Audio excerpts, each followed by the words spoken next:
Yeah, as you know, I can't get their games, but I do have Pittsburgh and Florida on.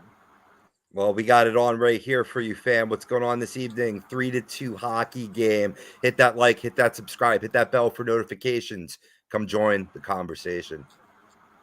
Oh my God!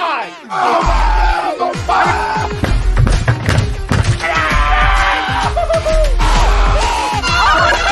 embarrassed! He's flying! Oh, come in. It's almost time.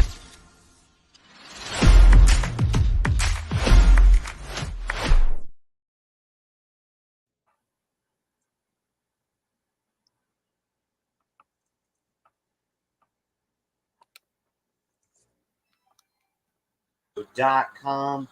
And tonight we are brought to you by, as always, Specialized Physical Therapy, Dr. Paul Vidal, who you can reach out to at specializedphysicaltherapy.com, make an appointment, and then go visit him at either Burlington or Cherry Hill, New Jersey.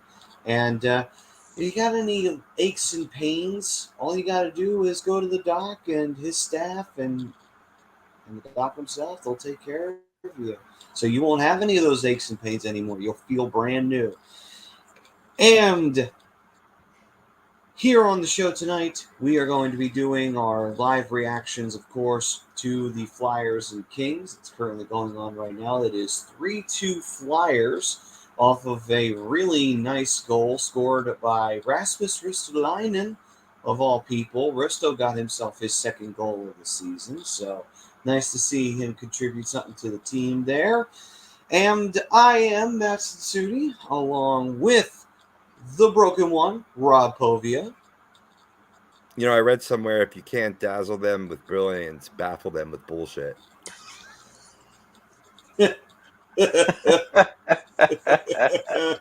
So true. W.C. Fields, baby. And of course, Mr. Broadway, Mr. Blue Shirt himself, Mr. Brad Ryder. We welcome everybody to a brand new edition of the Hockey Happy Hour. As was stated last week, the Darkwing Brian Daly is not here with us as he was traveling this week, and he's here in spirit, though he's actually in the chat. So if you want to throw some love or some hate his way, feel free to do so. The comment section is always open for you, fam. And he'll be back next week. Shout out. Yep.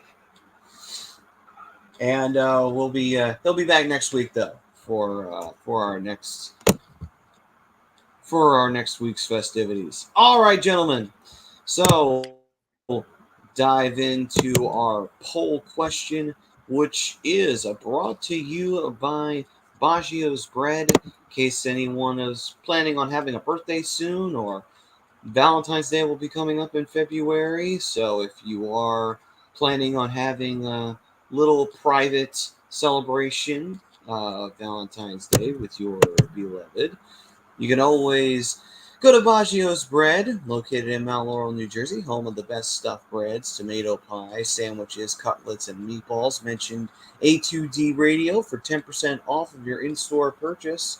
And definitely want to get some good food, and you always want to have that when you're doing something special or you're planning some kind of event in some way. So BOAGGIO'S Bread's the place to go. And like I said, say A2D, 10% off that order. And the poll question is, the Flyers will find a way to make the playoffs. Agree or disagree? I have my I have my opinions on that. But before I speak my mind on this, I think I should allow you two gentlemen to have the floor here to discuss this. Take it away. Well, let me jump in right where we left off pre-show, getting set up for the show, right? I'm going to disagree with this poll unless they say fuck it to the draft and go get Brock Besser and put together with, what this team has been doing well so far this season and being not too far out of that second wild card spot. I mean, I could get that strategy, but in the end, I don't think they stand a chance to get that wild card spot. I think that's a wrong way to go. We've talked about how good this draft is going to be.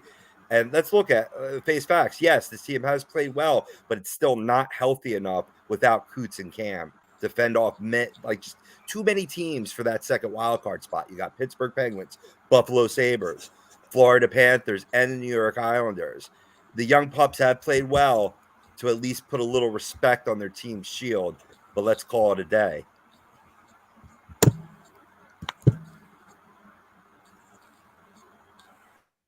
I got to tell you, Rob, I agree with you 100%. Brad, how you feeling on this one? Yeah, I just don't see it right now. You're asking an awful lot from the Flyers right now. They're not totally healthy, and unless listen, and I'm just going to base it on the players they have now. Who knows what they're going to do with the trade deadline, if they're going to try to get somebody, get a top player. Who knows if they try to get Timo Meyer or somebody like that, or Besser or one of the top players that are out there. Who knows? I mean, if they make a move to try to do something along those lines, yeah, maybe they might make the playoffs, but is it worth it? I mean, if they have to play the Bruins in the first round. Do you really want to see that? Well, Brad, they see that they're 7 points behind, and they think, oh, okay, maybe they stand a shot, but you got to look at the quality teams that are in between them and the Pittsburgh Penguins, the current occupier of that second wild card. It's a lot of quality teams. Well, I think more, and you have to look at Washington too. Washington's played a lot more games than Pittsburgh too.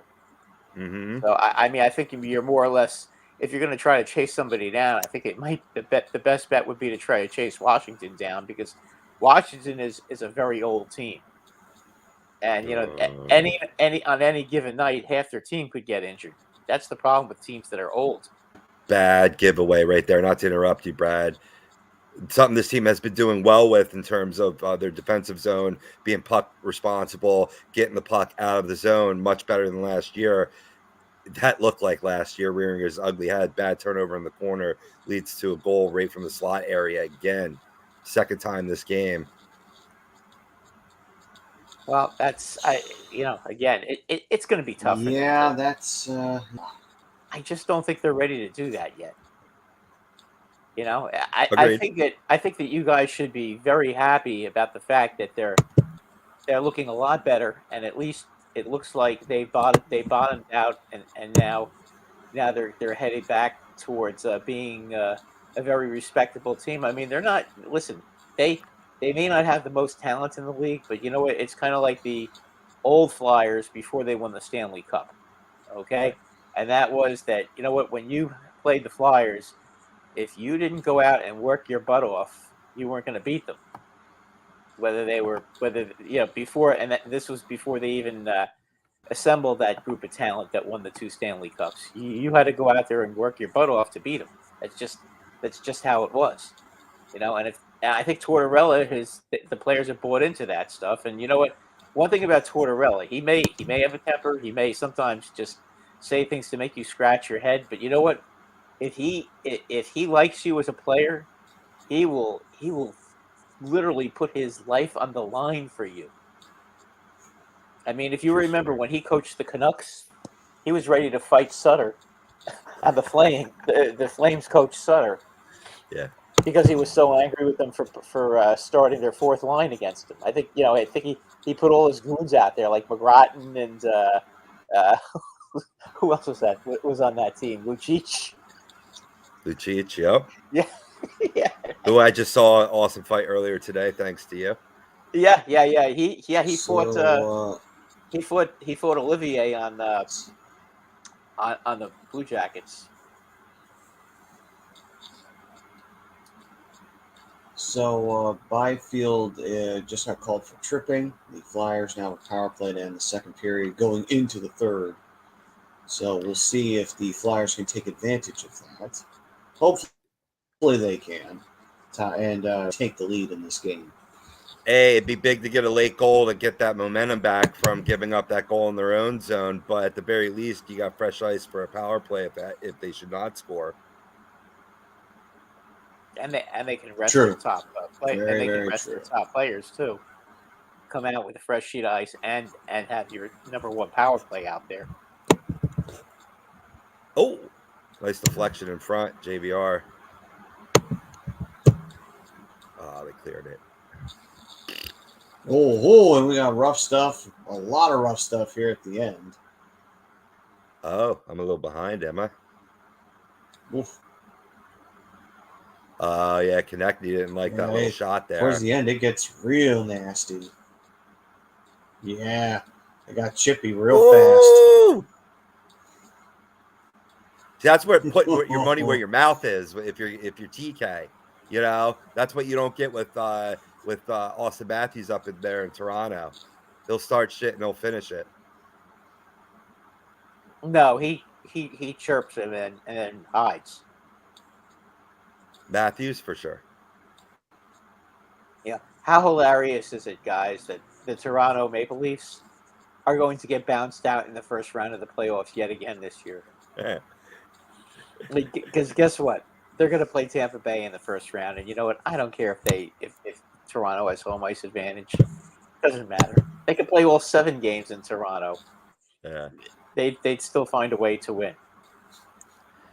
Tampa Bay. Maddie, that wasn't really that was a legal hit there that TK was dealing with. That's just starting some shit there if you're TK. What do you think? I think what it is I think what probably happened was there was probably some type of moment where TK and I'm not sure it was Anderson who hit him. Yep, it was. I think it was him. Either way, I think it must have been at some point. Okay, then there probably was a moment where they were kind of like talking, and then Anderson went in for that hit. Konechny's just like, okay, all right, and then he just decided to turn around and figure, well, there's no time really left in the period, so he figured, you know what, fuck this guy. That is just kind of how that's kind of how Konechny felt about the whole situation, honestly. Which wouldn't be the first time. That's how Konechny likes to roll some points. He's just like, you know what, screw you. It just goes right at it at the end of the day. Very accurate.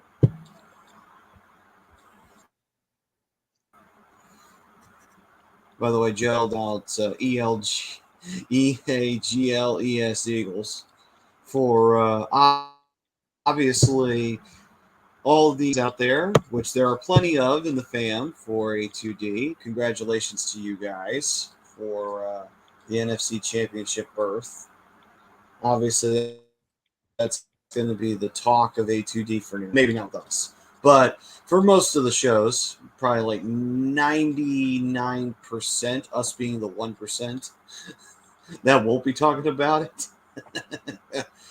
But there's always got to be that'll one. be definitely the main topic of discussion here.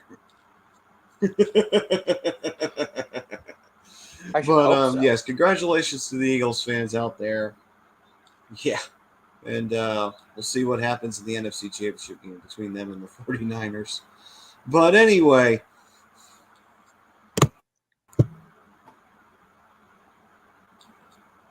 let's see here. Anthony saying...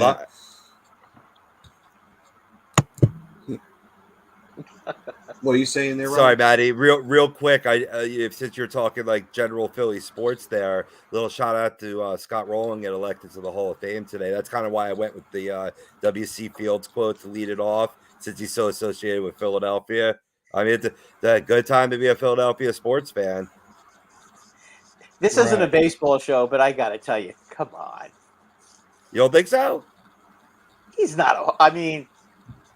Again, I don't want to go there because this is not a baseball show. So, but that's a bit of a stretch. I'm actually a really hard Hall of Fame grader. I respect that. So, I mean, as far as I'm concerned, if you don't hit 300 lifetime, okay, or have 3,000 hits or close to, or 500 home runs or win an MVP or do something, lead the league in something at least for a couple of seasons, I don't get it. Like 300 home runs and a 280 batting average is very good to me. I didn't think Jeff Bagwell should have gotten in either. And this isn't a Philly thing. It's just I understand. I understand. I was pissed off when Harold Baines got in and Hey. Tim Raines. I'm just excited another third baseman has gotten into the Hall of Fame. They're few and far between. I think there's only 9 of them, right? Yeah, I think so. I think I think Roll would make the 9th, I think. Yeah, I'm trying to think who they. I mean Schmidt, Brett, Fox. I guess doesn't count as a third baseman, right? Because he played more first base. Right. Okay, so Pie Trainer back from the 20s and 30s. Wow. Brooks Robinson. Absolutely. That was my call there. Yeah, Molitor, Wade Boggs. I'm trying to remember who else. I can't remember all of them off the top of my head. I guess this makes Adrian Beltre a mortal lock to get in.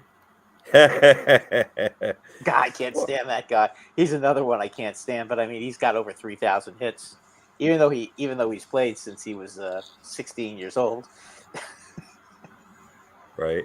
Literally. Well, he was signed when he was 16, but I mean, Right. I mean, you think he's a Hall of Famer, Beltre?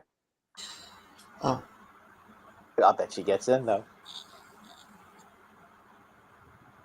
Unless he's failed the steroid test, and I don't know if he did or not. All right, so anyway, let's get back to Jake is saying, what up, boys? I'm going to disagree with the poll. They might make it close, but I don't see them making it. And for my answer for the poll question, I'm going to disagree because even if the Flyers were to have a decent second half or strong second half, I just don't think they would be able to compete with the other teams. I think the other teams will still stay 1 step or 2 steps ahead of them at the end of the day. Not because they wouldn't have put the effort out, just because they couldn't keep up with the other teams. And it's sad, but another reason why I thought, boy, if there's ever a year to tank and get a number 1 overall, boy, this was the year to do it. We weren't even going to make the playoffs fucking anyway. So let's do it. Who gives a shit being good right now? I don't know. I care less. Do victory laps on us. 82. Let's make this shit a reality. But no, can't have anything nice here in Philadelphia, can we? Can't even have a number 1 overall pick. God forbid that we ever pick number 1 in the draft. Thank you so very much, guys, for blowing up what could have been a perfectly good tank. But no. Anyway, well, they'll still be in the lottery if they finish in the bottom 15 or bottom 16. Yeah, but it's a lower percentage the higher you are, and let's be honest. Yeah, but the highest you could be is 25. Ain't that good. So, yeah, the highest you could be is 25%. Yeah, but again, again, Flyers luck ain't that good when it comes to that. And when it comes to you would want the full the best chance at it. That's what you would want. You don't want the lowest chance at it or range. You want the best shot at it if it's Philadelphia. Like I said, our luck ain't that good for us to be playing around with those odds. I get it, but you know what? You're going to have some money under the cap next year. Anyway, you'll be able to bring in some supreme talent. May I just say, I just saw the coolest commercial ever for the NHL where it was flashing between real life plays and the same plays being done on the old NHL 96 game. And they showed that what the Trevor Zegras Michigan goal would look like on NHL 96. That shit was hot.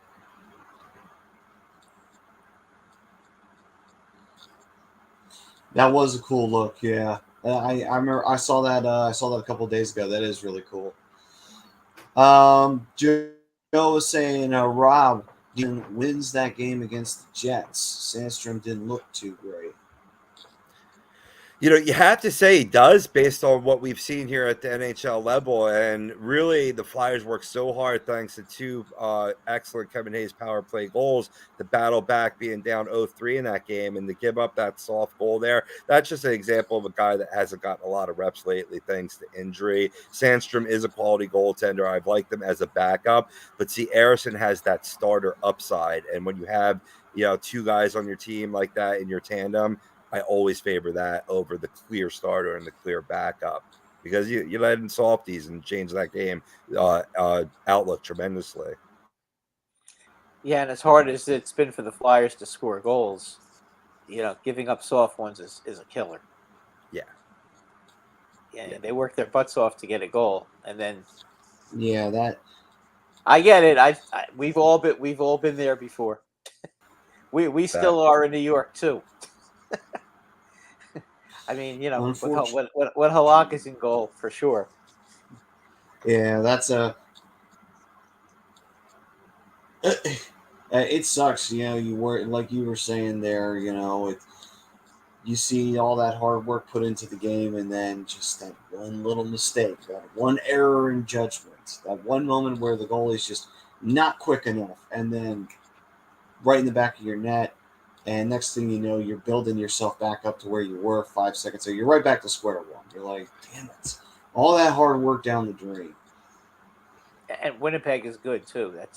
That's the other tough side of it to go through. That you're playing one of the best teams in the NHL, and you came back on them down 3 goals, which is really, I got to tell you, that what I remember looking at the scores, which I do quite a bit, because I'm neurotic just like you guys. And I saw 3-0, and I figured out it's going to be like 6-0, 7-0. And then the next time I looked, it was 3-3. I was like, no way. I had to actually look it up and see who scored for the Flyers because I didn't believe it. Sometimes you get that no way moment when you're looking at scores. It's like, son of a gun.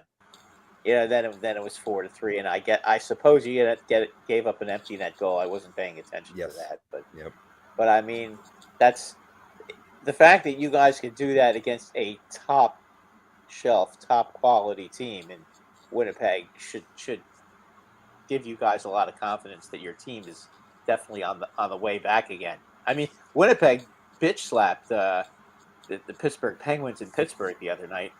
Right. I was watching that game, and they killed them.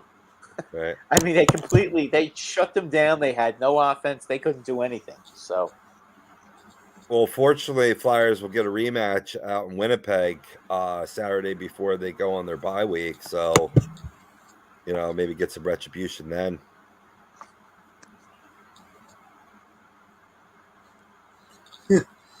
Anthony's funny here. He says, I was at Walmart and some girl was wearing a Pens jersey and I wanted to check her. I'm like, dang. Okay. Don't do that, Anthony. You don't want to do that. No. That's a bad idea.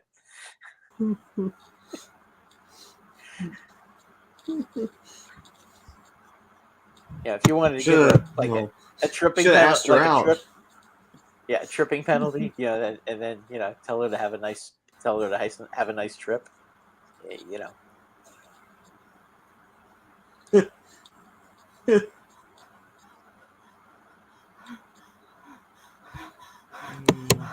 Let's see here. What's up, Tommy? Tom's. Yo. What's up, brother? What's up, hello, Tom.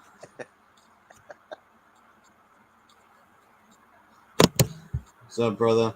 Don, what's up, brother?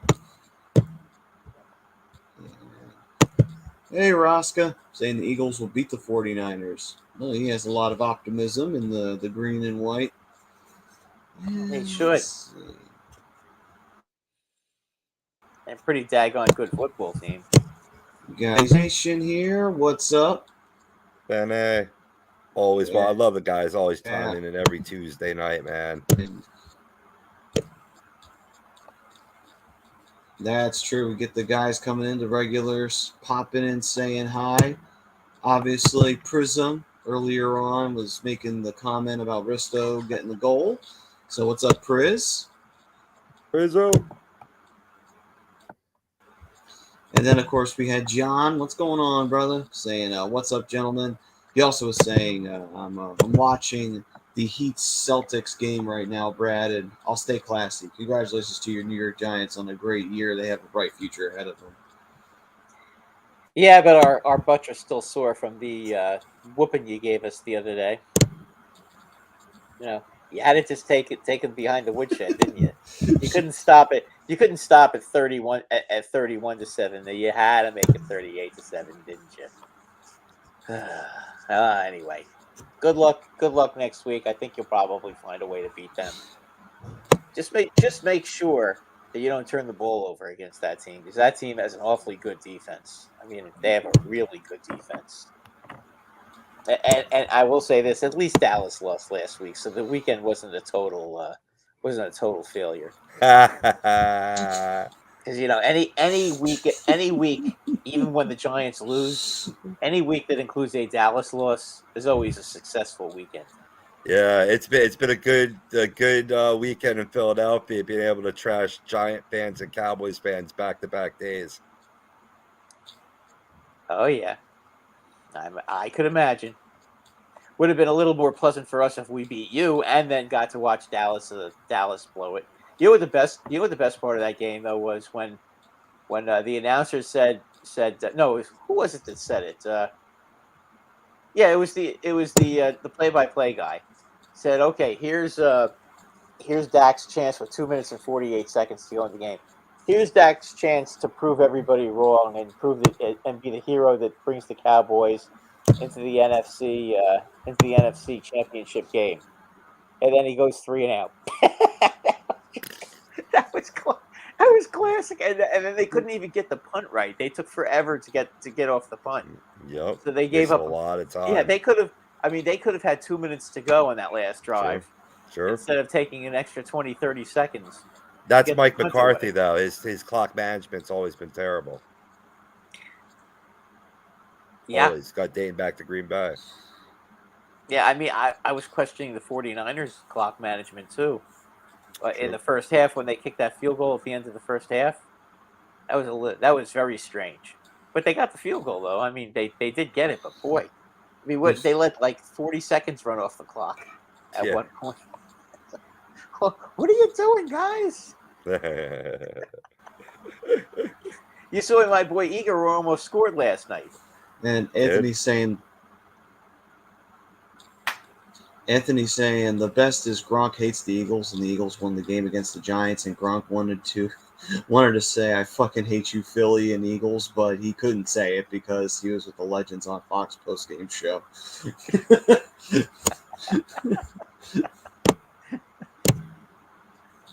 Gronk's pretty funny. I kind of, as much as I hated him when he was a player, I kind of really like him as a broadcaster because he definitely speaks his mind. There's like no filter there. Right. You got some brethren up in here. But, let's go Rangers. Yeah, thank you guys. By the way, the Sabres. They're spanking. They're spanking the Predators right now. 3-0.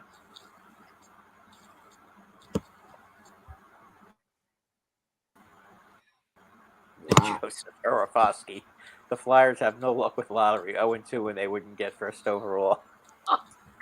True story. I just wanted. I mean, to be honest, I don't was off by any stretch of the imagination.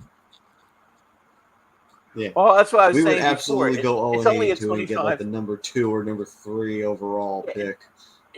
It's a 25% chance that you're going to get it, even if you have the worst record in the league. So, I mean, the NHL really, because the Pittsburgh Penguins made a joke out of it for the last 30 years. First they tanked to get Mario, and then they tanked to get Crosby, and then they tank again because the NHL let them tank. When there's no hockey season. Oh, well, you can have the first round pick again next year too. You know what? I think that's only fair since you screwed up the year before. So now you can have Malkin. Why not? Terrible. Yep. Terrible. A great meme would be if you put that scene from Lethal Weapon with Joe Pesci saying they fuck you in the drive-thru. They fuck you in the NHL lottery. Let's ho Rangers. Oh, now it's let's go Rangers. I think that was a good one. The first one, Michael Cambria.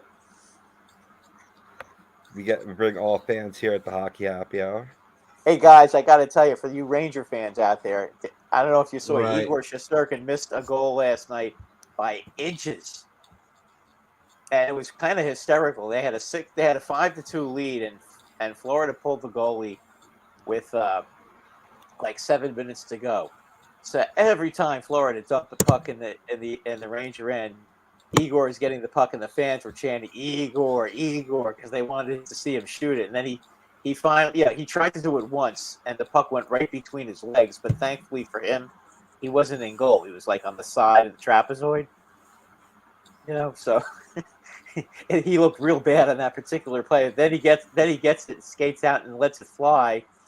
Just missed.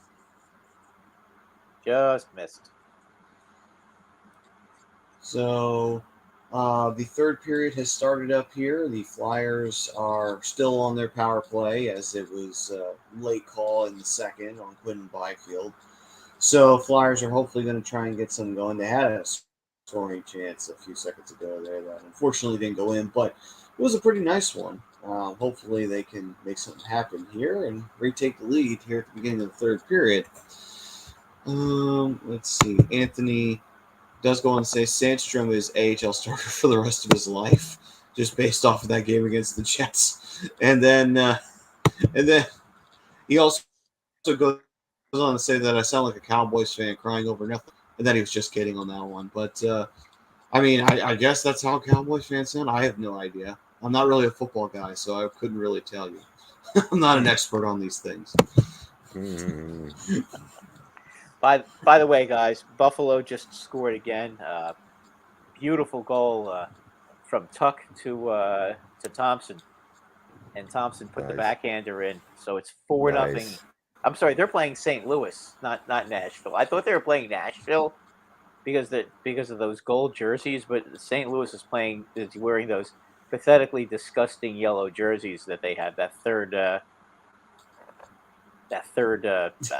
the reverse retro one. I thought they were playing Nashville with those jerseys. I mean, they look like freaking Nashville. Yeah, that was an ugly one. Yeah. Right, that's a bad one. I happen to have that game. I thought they were playing Nashville, and they're playing St. Louis. I mean, if your name is the Blues, why on earth are you wearing yellow? I mean, don't get me wrong. Yeah, it's always been a part of their color scheme, but they've never made yellow like the main color. It's always been blue and white have been the color scheme for the part of the jersey. Usually blue for home and white on the away. Right. Yeah. Oh my God. Those jerseys are. I mean, they really, I think when we did our retro reverse review and we did Wear It or Burn It, I think we all four of us said burn that one. I don't think a single one of us actually liked that Blues jersey, honestly. No, it's pretty bad. I mean, the other problem is they look exactly. And like good evening, Eileen.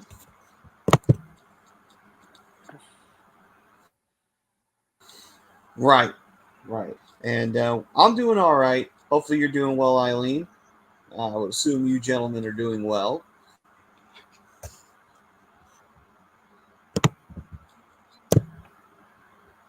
Okay, so the third period started for you guys, right? Let's see. Yeah, almost 3 minutes in. Yep. All right. Third period's all tie game, right? 3-3. Indubitably. All right. Well, you know what? History is on your side because you guys always seem to be the Kings. Trying to sweep that series this year, too. Yep. That would be par for the course. Yeah. Would be nice. Probably the only team we'd sweep. At least in terms of a season series. Like, good. We swept something this year. Well, you certainly. Well, they're a good team, though. Ted's saying, would you guys move Risto to center? He can skate. Does he have? And he's got size. I mean, for right now, under the current roster, I'm fine with Patrick Brown. I think Patrick Brown brings a lot to your hockey team. But let's say, okay, as this team moves toward the deadline and you trade maybe a JVR, another top line forward, and you got to move guys up, I'd be fine with moving Risto to fourth line center, so that way you can get another young defenseman up on the NHL level. I could dig that, because to Brad's point, he can skate. God, he's big. It's always good to have a big center. Yeah. That's something that that throughout throughout the annals of NHL history, it seems like every really good team has a center with some size. The only thing, too, though, I think back to Sam Moran, where they tried that experiment with him to try to avoid all the knee injuries that he was suffering. Now, albeit that was with a winger position, not center, but that all makes it the more challenging, handling face-offs, making plays into the neutral zone. I mean, into your the opponent's offensive zone. I don't know if Risto can handle it. I mean, if Moran was any indication. Well, at least he's a center. I mean, he's a defenseman. So Right. part of being a center, and a big part of being a center, is having the responsibility defensively, because that's really important. Right. You And know, that can be valuable for this team. yeah, You're right. That's a great point. That's something that and it'll be perfect on the fourth line, because Right. that you want obviously when you have the fourth line out there, usually you're going to have your bottom third of defensemen out there, your fifth and sixth defensemen. Right. So, if he's getting back and and covering up the middle while those guys are on the playing back, Right. that's a good thing. I'd be willing to bet at least 65% of the goals that the Flyers have given up this season have been on third man in opportunities where the center didn't get back to check him as the defense route was stretched. That's the last thing centers learn, though. Yeah. That's because they all want to score and they all want to set up plays, and right. Sometimes when if they get annoyed at somebody else on the other team, they leave their position defensively to go check somebody. That's Turcotte. Yeah, Turcotte's on. Yeah, he's on the bench right now. He was favoring his arm. Risto got him. He got him good. So he sealed him up real good. Speaking of the devil, right? So, and he might have some lasting effects. I mean, he didn't go off the ice. He's still on the bench, but he was definitely in some pain when he went there. So, but is he still on the bench? If you wake up tomorrow and you find that Turcotte's hurt, well, just before we went, he's still on the bench. But if you wake up tomorrow and you read it. Just before we went on air, we saw Wade Allison come off the ice in a similar fashion after crashing his hip into the boards. I was like, oh boy, that's all that kid needs is another injury. He's actually had a nice consecutive run since November coming back from that oblique, but luckily he toughed it out and stayed on the bench and is no worse to wear. Right. And he had a nice goal tonight too, getting that rebound opportunity and poking that home. So see.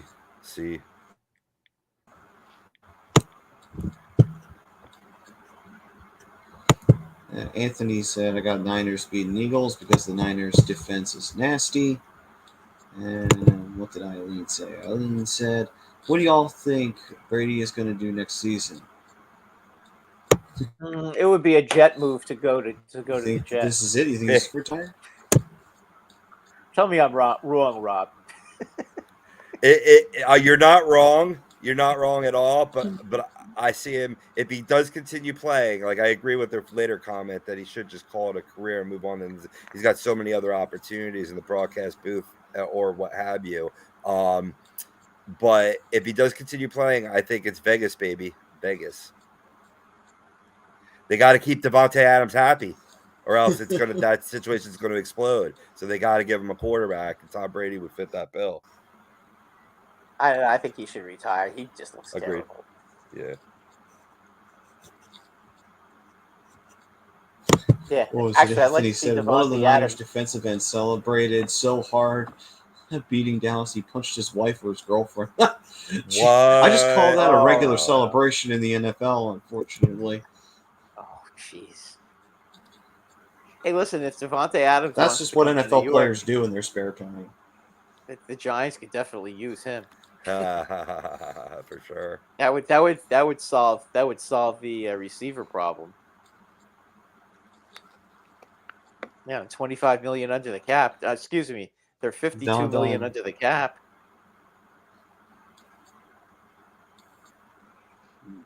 Yeah, they actually could be 90 million Don't under worry, the cap the Wings will be.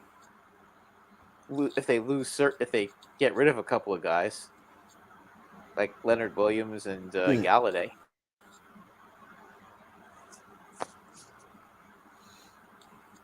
Let's see here, Don. He's saying, "Don't worry, the Wings will be the first team to jump 10 spots and get the number 1 pick." Ha! So the Red Wings are going to get Bedard. That would be Steve. We've That would be answered Steve that question. Eiserman's. That would be Steve Eiserman's luck because he's always had good luck in the draft. That he has. Maybe he greased a few palms. Make sure that the ping pong balls landed the way they were supposed to. Yeah. Yeah, I wouldn't be surprised if Detroit ended up winning the lottery. I really wouldn't be. That wouldn't shock me. Because the NHL honestly, the NHL needs Detroit to be hockey town again. I mean, they do. They're probably gonna lose Larkin at the end of the season to free agency. I don't see them re-signing him. Well, I mean, if they do get the lottery, there's a good incentive to say, "Are you sure you don't want to go anywhere? Are you sure that you want to leave?" That might convince them to stick around. This is true. But all the same, though, I mean, I would say that if Detroit wound up getting that number 1 overall pick, honestly, that would be the NHL making up for what happened during the pandemic season when they got fucked out of picking in the top 3 when they should have. They were dead last in the league, and they didn't even get one of the top 3 slots. That was awful when that happened to them. Oh, man. Eileen's saying, let's go Flyers. Still tied right now, 13-14 left to go, at least on my end. Said orange and black jerseys are sexier, but that's just my opinion. Okay, so the team that you are chasing right now, the Pittsburgh Penguins, are now trailing 5-4 to Florida. It would be funny as hell if the Flyers did catch them. I would laugh my ass off. That would be. Could you imagine how embarrassed they would be? The Penguins would be if they allowed that to happen. That'd be on the level of watching the Flyers eliminate them in 2012. Be like, how the hell did that happen? I would like to see them. I would like to see them catch the Islanders personally. That would really make me. That would really make me laugh. You know, I'll take that as a measure of revenge for what happened in the bubble. Honestly, I'll take that. that would be very insulting for the Islanders to allow to get to a point where they're making like they're going to be Stanley Cup contenders, and the Flyers finished ahead of them. Oh my God, that would be great. I literally would cry laughing. Honestly, no matter how the Flyers did, the Flyers could get their asses whooped in the first round. Just flat out, just taken to the woodshed and beaten. And you know what? I would still be pointing and laughing at Pittsburgh and the Islanders. Be like, ha! Oh yeah, oh absolutely, oh yeah. Like, I just get fucking. The only thing is, I know you always want to make the playoffs, but boy, if they have to play Boston in the first round. God, I mean, that would suck. I would not be. I would not look forward to that. Yeah, that. I mean, and we'd probably get swept if we had to. But you know what? Even if we got swept, I'd still be pointing and laughing at Pittsburgh and New York. Be like, ah, true. But you know what? At least if you played the Canes, I think you could win a game or two. You know, maybe. I mean, hell, who knows? Maybe Carter Hart has a nice playoff performance in him, and maybe he actually frustrates the Bruins to the point where they're like, "What the fuck? How the hell did we score on this kid? What the hell's going on?" Be like, no. I think the entire, you know, it's funny how everybody makes like everybody hates Philly all the time. You know something? If by some miracle, if that ever happened, that the Flyers played Boston, you know the whole NHL would be rooting for the Flyers. Oh, Nice run. Probably. Oh, yeah. You knew Boy, this was brewing, be Maddie. rare, but it would definitely happen. Penguins just tied it up. All this rough stuff here. I mean, Anybody drop the well, gloves it's yet? Florida. We asked a lot of them to win a game, but Well, Florida was red hot until last night. there were almost. I don't know, man. Florida has just been streaky as hell. They're right back to their old bullshit habits again. Yeah. Oh, absolutely. Another Let's see fantastic here. save from Hart. He's making a couple bell cow saves right here, man. Yeah, Just that right was- when you were talking about a Hart playoff run. I think that was the Kings' 32nd shot on goal this evening. Michael Yeah, Cambria. you're right. That was a big save right there. Yeah, you got Michael Cambria. Those jerseys are so hideously bad. I don't know if you have the NHL package, but if you do, check out those jerseys. They're terrible. I thought that they were playing Nashville for the longest time, and then I switched the channel, and then I was like, oh right. no, I'm wrong. Right. That's why you said that before. I was like, how can you confuse Nashville and St. Louis if they're wearing their reverse retro? Well, yeah, they were. Yeah, Right. that's why I thought. Oh yeah, no! That's why. What a save by Hart! What a save by Again. Hart! Wow, that was a bad defensive breakdown and a great play from the Kings, but an even better stop by Hart there. Whew. Sounds like the Kings are getting a lot of opportunities. Okay.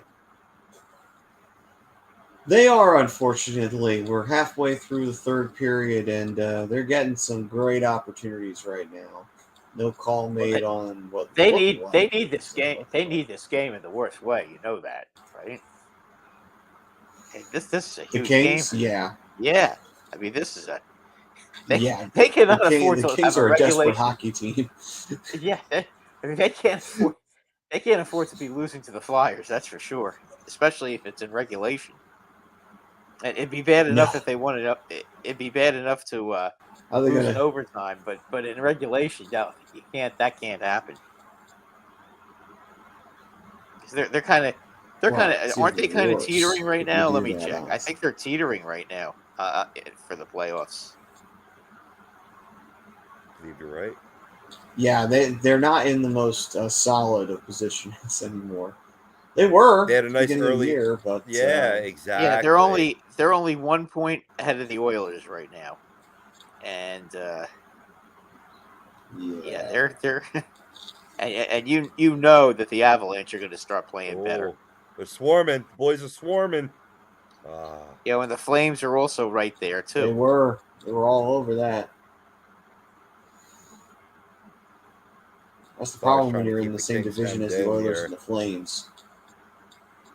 Yeah, trying. And it's the fourth line. And it's the fourth line doing it too. Right. Fourth lines, man, for the Flyers, those fourth lines, they put so much work in. You got to give them credit. No matter how bad the team may or may not be during the regular season, man, those fourth lines are relentless. Yeah, do you know that you guys have given up a lot less goals than the Kings? I was just looking at that. Really? The Kings are one of the worst defensive teams in the league. That's been their problem between the pipes. You got Phoenix Copley in tonight. Has looked sharp at times, not at others. Decent game. 3 goals, I think, on 23, 24 shots. But Jonathan Quick just is just a shell of his former self. Oh, he's got to be in his late 30s at this point, right? I think so.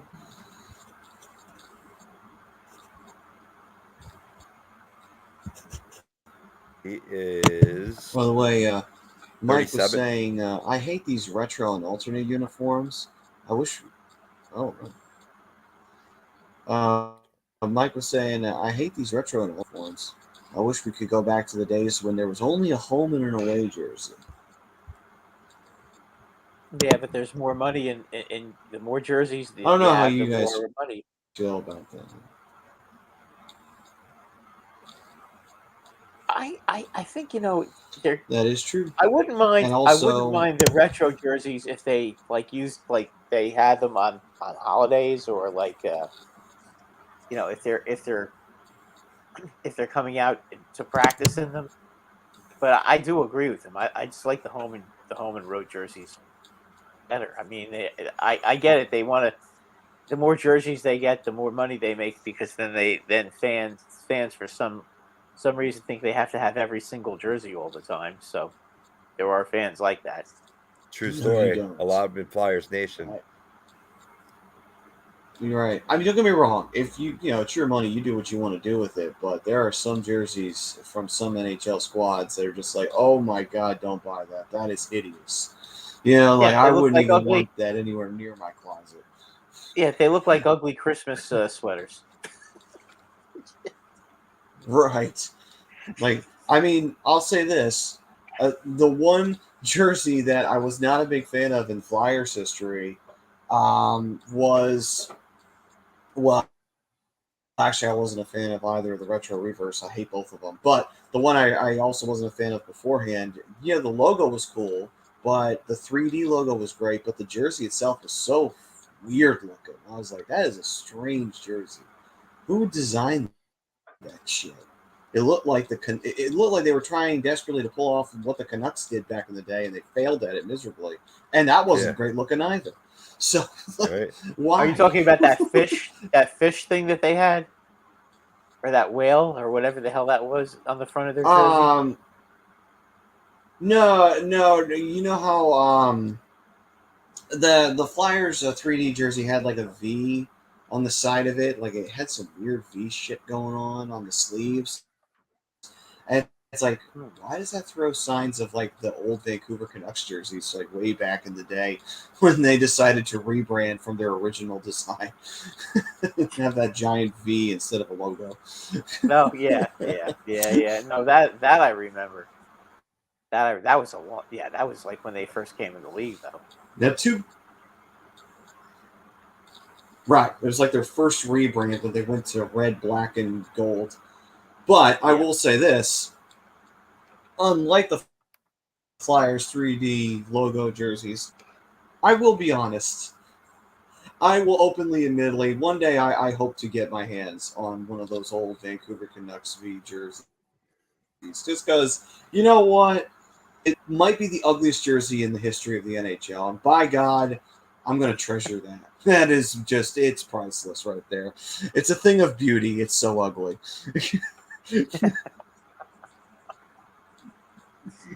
Did Alex Lyon used to play for you guys? Yes, sir. Yeah, he's playing for Yes, the he Panthers did. tonight. He's not exactly doing a very good job. Much to the Now, delay of our 65. friend Sam Weismer from Flyers Nitty Gritty. She's a huge Alex Lyon fan. Oh, sorry about that. But he just looked awful on that last. On that, the Penguins just scored a power play goal, but I mean, you can't go off your glove and into the net. Sorry, that's not that's not quality goaltending. What's the score of that game? 6-5 Penguins with 5.5 to go. Oh, poor Alex Lyon. Yeah, I think he played last night against the Rangers, and the Rangers put 5 in on him. And the Rangers must have been like, "Oh my god!" Well, it's weird when the Flyers got the best out of a goaltender and no one else can. Well, Bobrovsky is hurt right now, so I mean that's got to sting a little bit for them. Well, that explains a lot. Yeah.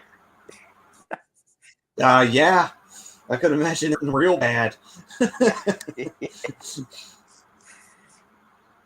But goaltending though, Hart had to make a really big save on Fiala, who actually made a real nice move on one of the Flyers' defense.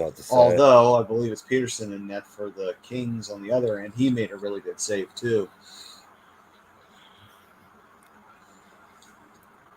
Yeah, I think Casey. I'll tell you, it's gotten real chippy with these guys. Yeah, this game's getting fierce. I'll tell you what, there is no defense being played in this game, guys.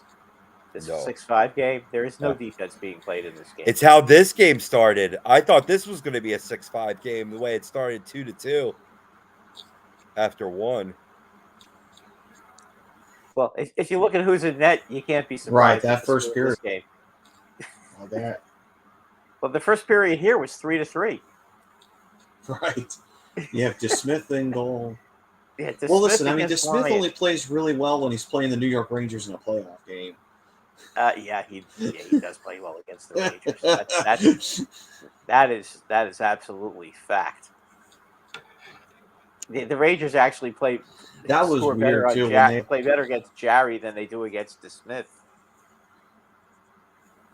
That was weird too. That first game last year between the Penguins and the Rangers for the no call they made in front of the net, and the Penguins got away with one, and they tied up the game. Oh, that was came in and.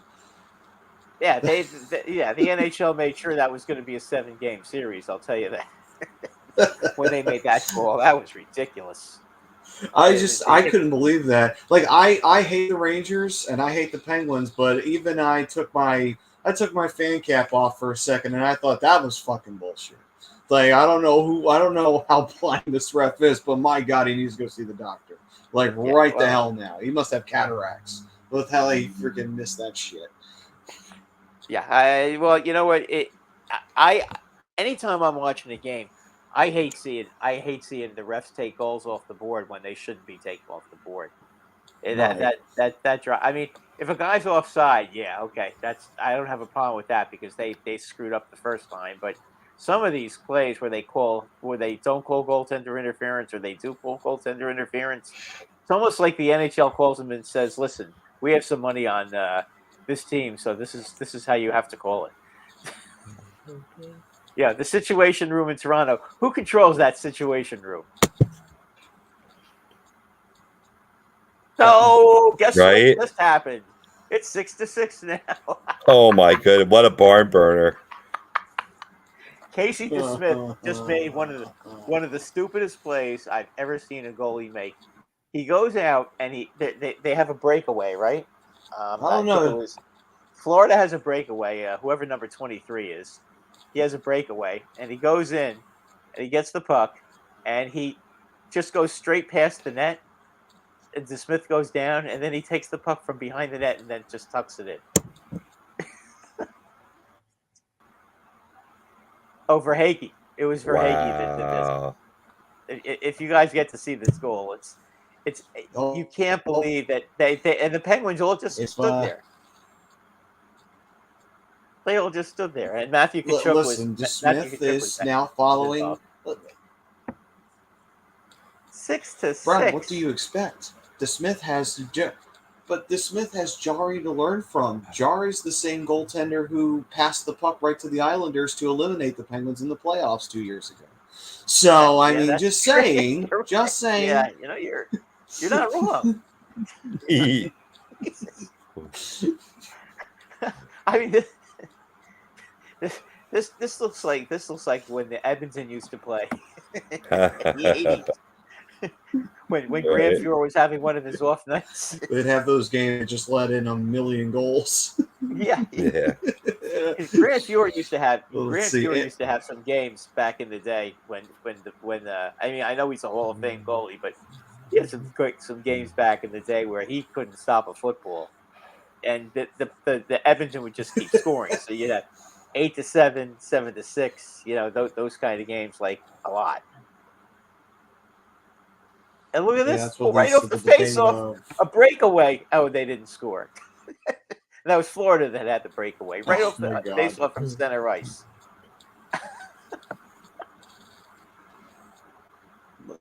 Let's see here. So Anthony's saying the Flyers defense is back to its old self, now playing D, being lazy, and letting Hart stand on his head. I don't know if they're being lazy, as more of the Kings are just out playing the defense. They were really pushing there, trying to get the game win. Well, what you guys have to hope for is that somebody makes a mistake and they pinch and somebody doesn't go back and protect, and then the Flyers come down on a rush. That's sure. I mean, if you get so many opportunities and you don't score, that's inevitable that's going to happen. Well, this is weird. So they're just popping this up. Kings are 0-6-1 against Metro teams. Yeah, they showed that pregame. Yep. They're 0-6-1 against who? The Metro. Oh, well, does that surprise Metro you though? teams. Yeah, does that really surprise you though? It seems like every Metro team that goes out to the West Coast, well, it's a little it, surprising. Yeah, because I mean, you have two gifts when you go out there with San Jose and Anaheim, and LA has got the worst defense in the league, probably. Well, I mean, it just surprises me because, this is the same division where the Flyers haven't exactly been the greatest team in the world. And then on top of it as well, you also have Columbus in that division, and Columbus hasn't exactly thrilled anybody. So it's like you would have thought the Kings would have gotten a win somewhere down the line on someone. Yeah, you would think so. Columbus is bad now. I mean, hell, honestly, of the Kings. Yeah. Let's see so how soon now? This game is just going into overtime. How soon do you think somebody scores on a 3-on-3? Does this game even last a minute? Nope. I don't. Yeah, I'd say the over under for this game is going to be is in the overtime is 1 minute and 25 seconds. Mm-hmm. Right on. I like it. That's accurate. Surprised you're getting to the minute mark. Well, I'm thinking, the first line goes out there for 30 seconds, then the second line goes out there for 30 seconds, and then the first line goes back on again, and then that'll be it. Because most teams usually just use two lines and two defensemen in overtime, unless they get really tired. Gexmix is saying, is Philly going to win this game? I got money on them. Well, we're about to hit the 2-minute mark. Flyers have had some opportunities. The Kings have been pressing pretty hard, though. If it goes to 3-on-3, I think the Flyers get an advantage because they'll have a better chance. They'll get more scoring opportunities. And they got the clear advantage in net. Obviously. Because all I've heard is Hart's making great saves. So I would think you'd want to try to get it to 3-on-3. At least then you get a point, too. Yeah. Another point away from Bedard. Oh, boy. I don't know what to tell you. Yeah, how wonderful. We'll put that we'll chalk this season up as the year the Flyers could have gotten Bedard.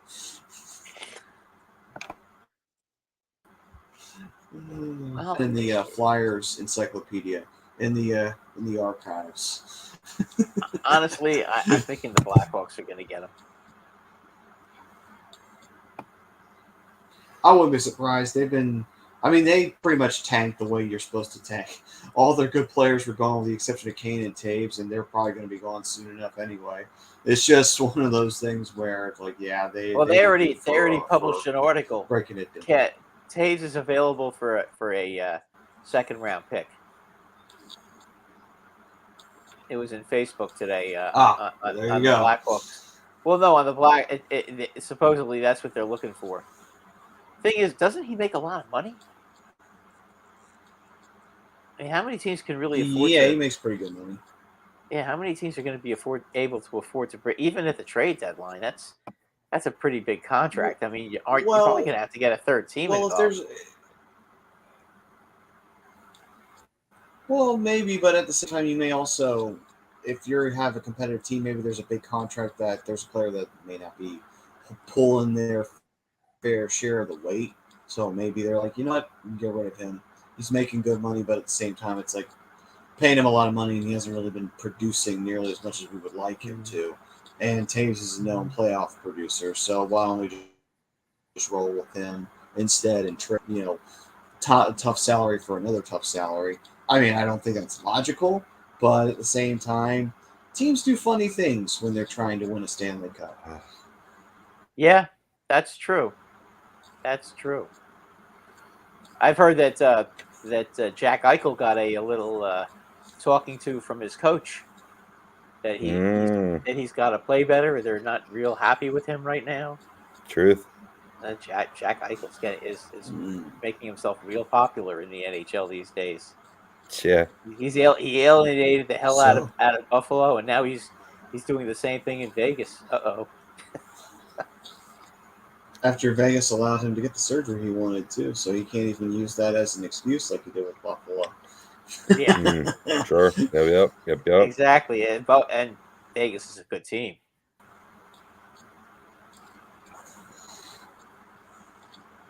And it's still 3-3, about 10 seconds left in the third period. Going to that 3-on-3. And Chris done saying something. What's up, Chris? We've gone a minute and a half now in the 6-6 game here. Yo, welcome back, Chris. Man. It's been a hot minute, man. Glad to have you. Yeah, it has been a minute since we've seen Chris rolling around here. What's going on, brother? By the way, Eileen says agree to the poll. Go Fly Boys. And let's see. Dylan Lincoln, I think he was asking for a score update. 3-3. We are going into overtime.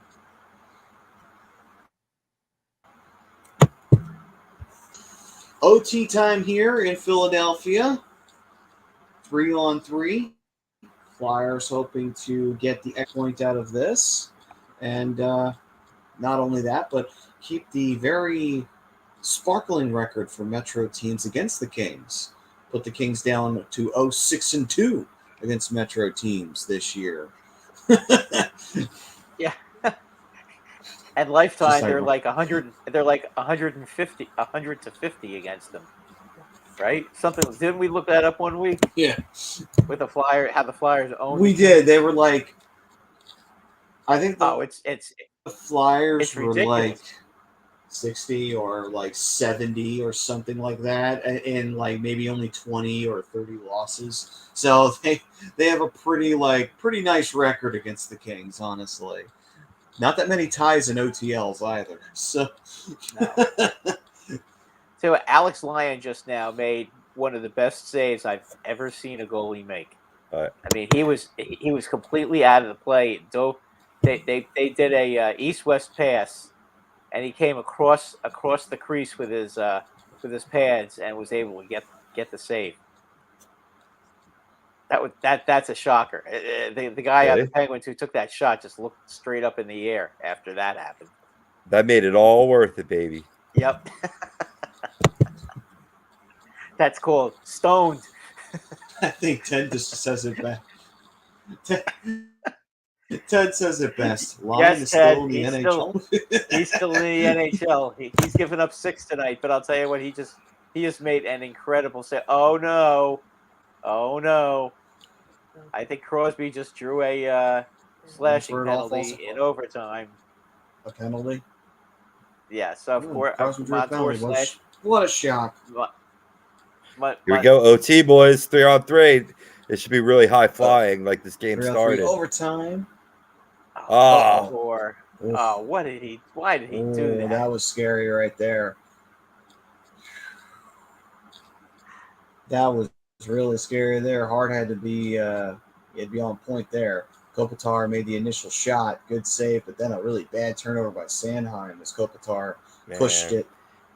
And as soon as Sanheim couldn't get the puck, as soon as Sanheim couldn't settle that puck, you just saw a veteran Kopitar come in there and get aggressive and power him off the puck. That's a great move by Kopitar.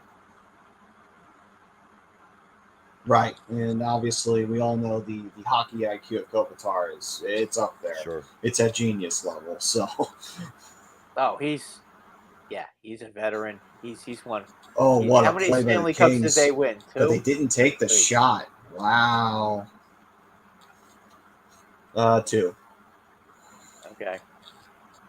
And he was the key. He was the central figure for Kings both had of them. a really great passing play. They didn't take a chance. There you go. Oh, here's the Flyers. Oh, another chance. Oh, and what a save made by Copley, who's in net. I apologize. I thought it was Peterson. Yeah, that should have been called. That was not.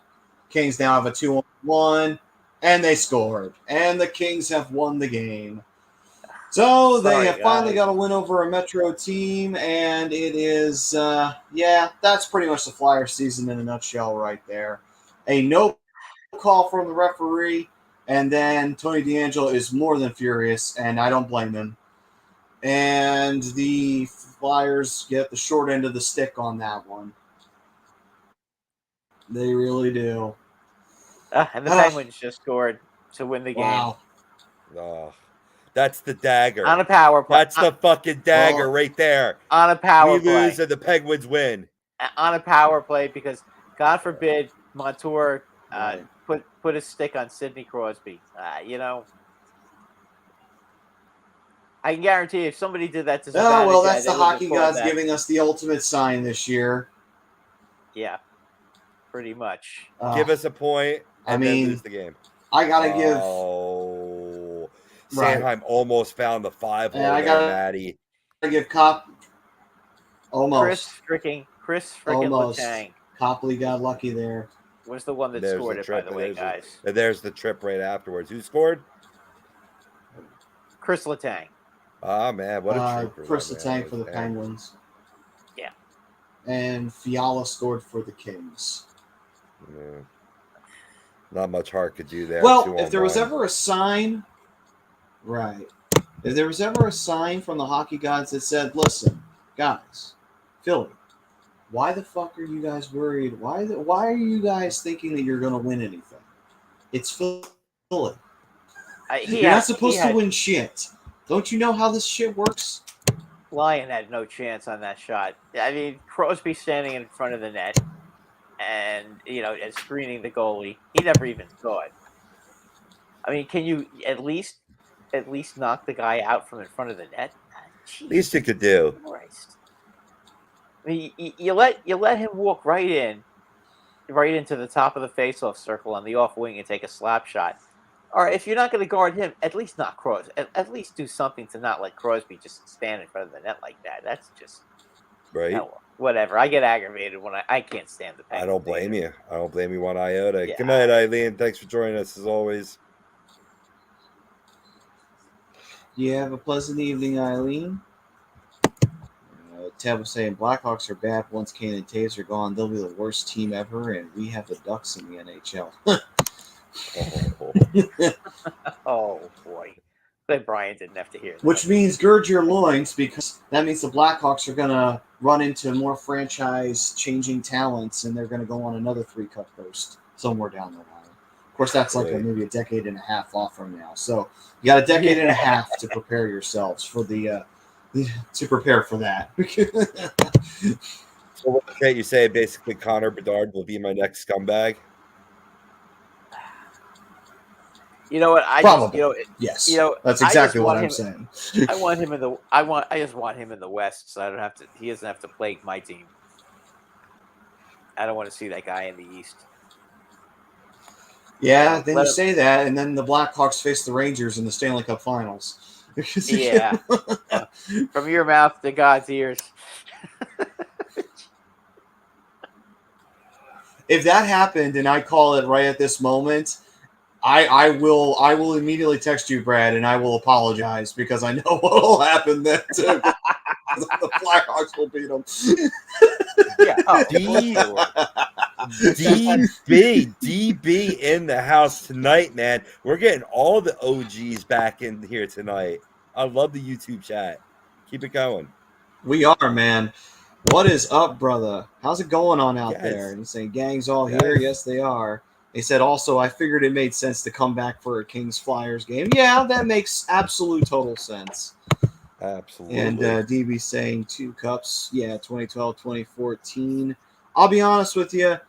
I was actually kind of fine with the Kings winning the 2 cups they won because 2012 they faced the Devils. No one wanted to see the Devils win another one. Nobody. Oh, yeah. Nobody. Yeah, and I know you didn't want to see the Rangers win. I get it. Nope. I didn't want to see the Rangers win either. I totally. Although that was a rough understand. year altogether. That was a rough But year altogether because the Rangers beat listen, the I was happy Flyers when in the they- first I was round, happy and the when Kings they- beat the Sharks that year too. Yeah, I was happy when the when they beat the Devils. It would have been better if they swept them instead Yeah. of when they got ahead 3-0, and then they went and lost 2 games to make it interesting. That just kind of stunk. But I know, because then you had to be thinking to yourself like, "Oh God, please no! Do not make the Devils pull some magical bullshit out of their no, ass we like don't they need to always hear. fucking Yeah, do, we don't. and then win you a fucking never, cup they don't deserve." Yeah, then you'd never. Then we'd never hear the end of it. Yeah. Right. Because for some fucking reason, that's why I'm so annoyed that the Devils are going to make the fucking playoffs. Because it bothers me. It bothers me because I know what's going to happen.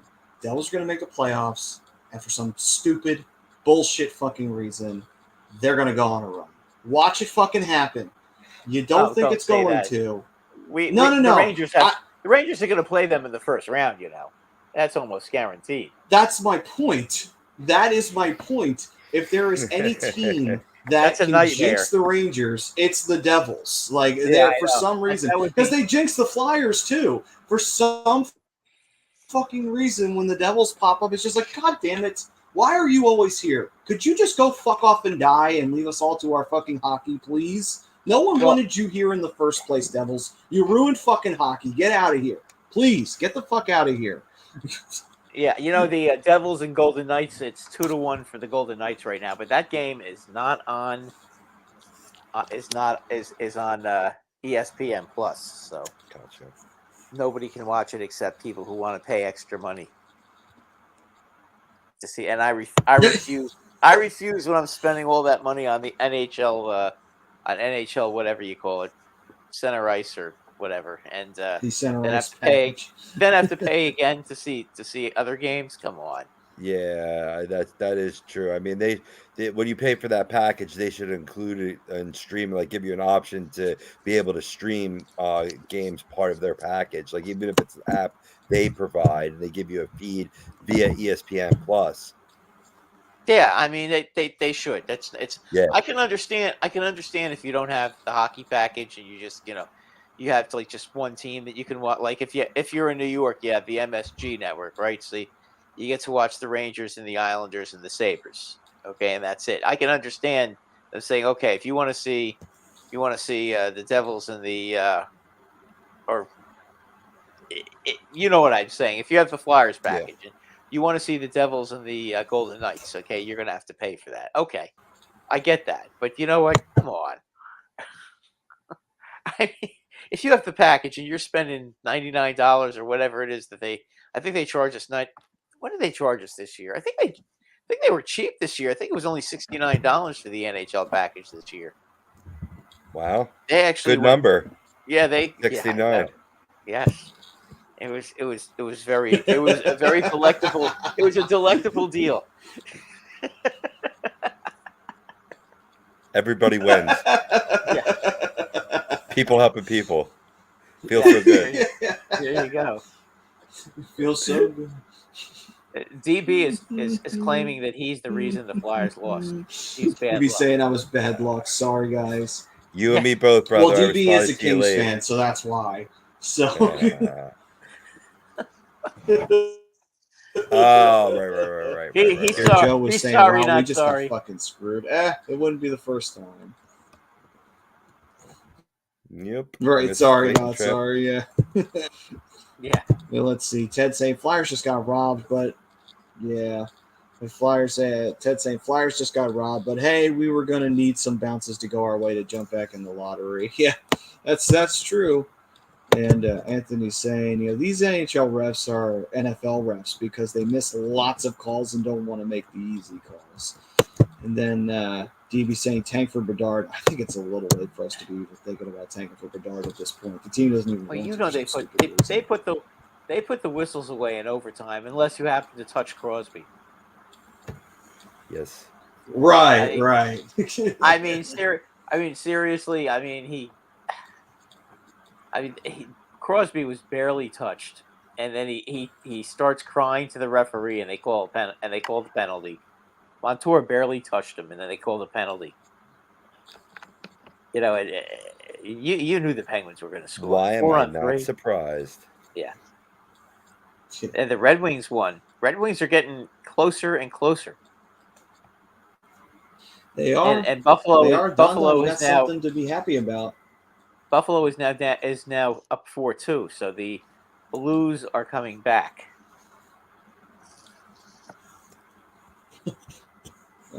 So you're going to lose to them in their ugly jerseys.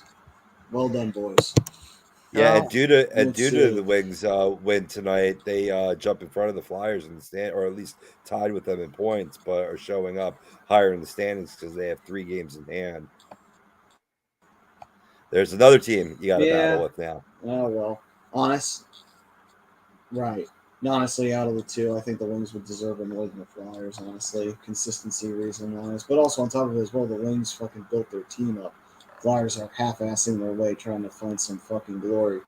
But let's see. Ted saying, was I talking about the series where the Flyers and the Rangers played each other and we won every other game?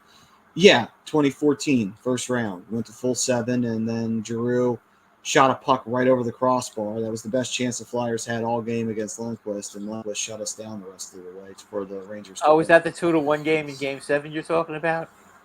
Yeah, over in the Garden. Where the Rangers, their fourth line scored both the goals, Boyle and Dominic Moore. Right. Yeah.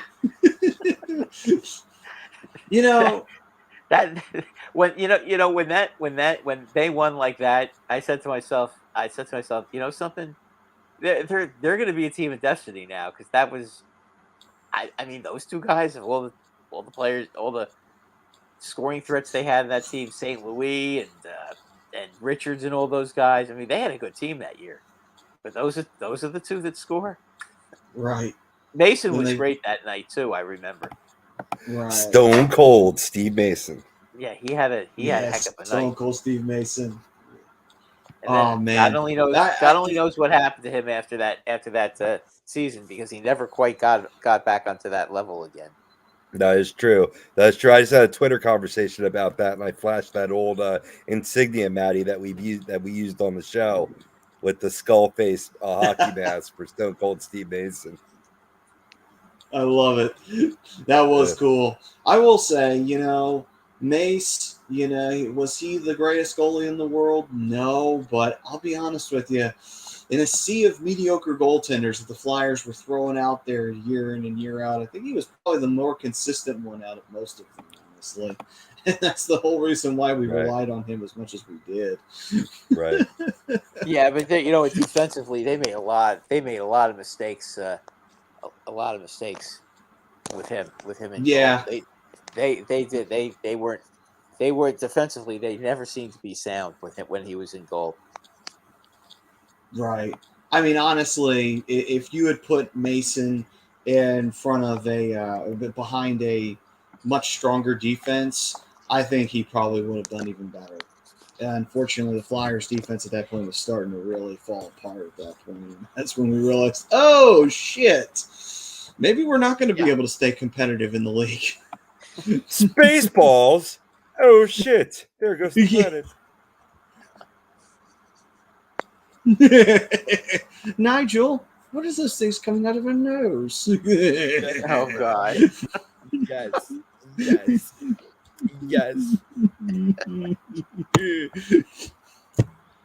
Oh, well, let's see here. David Dabb saying, I need Coyotes, Avalanche, and Canucks for $10 into 218. Oh, I see. Probably got good odds there, eh? I mean, let's see. Right now, let me take a look here. What's the scores looking right now around the league? Well, for the Flyers, there is good news. The Avalanche are leading the what? Are leading the Capitals 1-0 after one period. I've been telling you guys that the Capitals are the team. The Capitals are the team you want to catch, because they're the ones that have played a lot of games. Right. Hmm. Agreed. And the Ducks are up 1-0 against the Coyotes. And how are the Canucks doing? Canucks and the Blackhawks haven't started yet. They'll start soon. Oh, Buffalo is on their way to blowing a 4-0 lead. So, Now it's 4-3. Kyrou just scored. Well- Shit. Oh shit. well, how Buffalo of them to do such a thing? Yeah, that is very Buffalo. And here we thought that they had, whether they're good or bad, doesn't matter. They could have one of the greatest teams in the league, and they'll blow a 4-0 lead. We know it.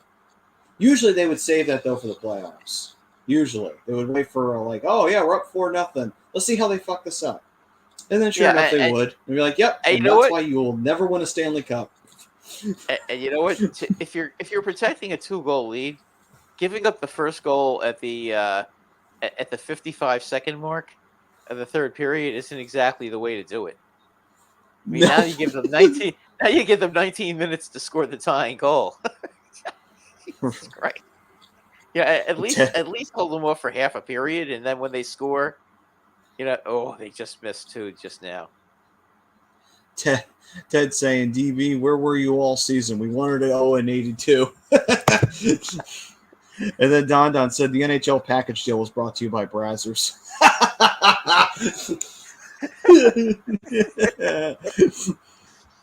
Well done, Don. Well done. Yep. All right, then. So let's end that first period there. The Flyers, unfortunately, fall to the Kings 4-3 in overtime. Flyers do get a point out of this, but they do not get the oh-so-needed extra point.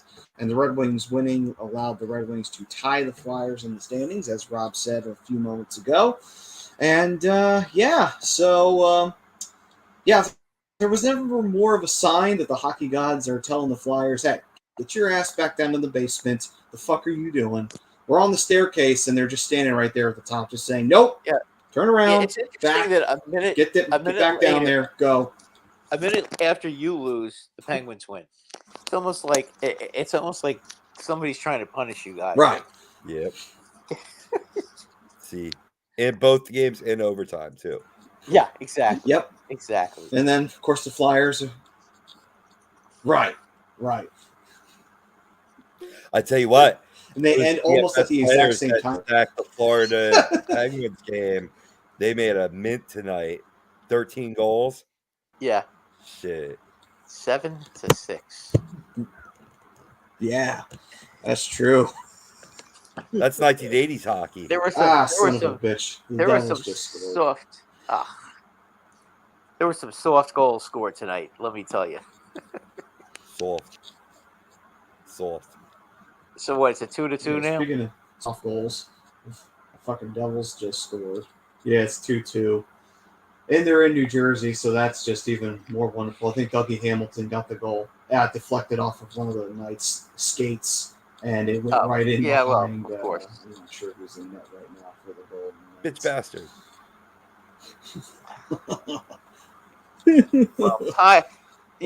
God damn it. Let the Golden Knights get nice and tired so that tomorrow night they lose. Because they're coming to the Garden tomorrow night against a rested Ranger team. Not that that's good. Not that seems to ever matter anymore. No, you know what will happen? No. You know what will happen? The Golden Knights will beat you guys. It'll make no fucking sense, but that's what will happen. They'll lose to New Jersey, and then they'll beat the Rangers. Yeah, that would be right. That's how this shit works. Yeah, well, the Rangers. The Rangers are better on the road. I mean, the Rangers toasted them in Vegas earlier in the season. So, and the Rangers don't do a very good job at home. I mean, who else loses to Montreal and the Blackhawks? For some reason. Yeah, we lose to Montreal and the Blackhawks at home.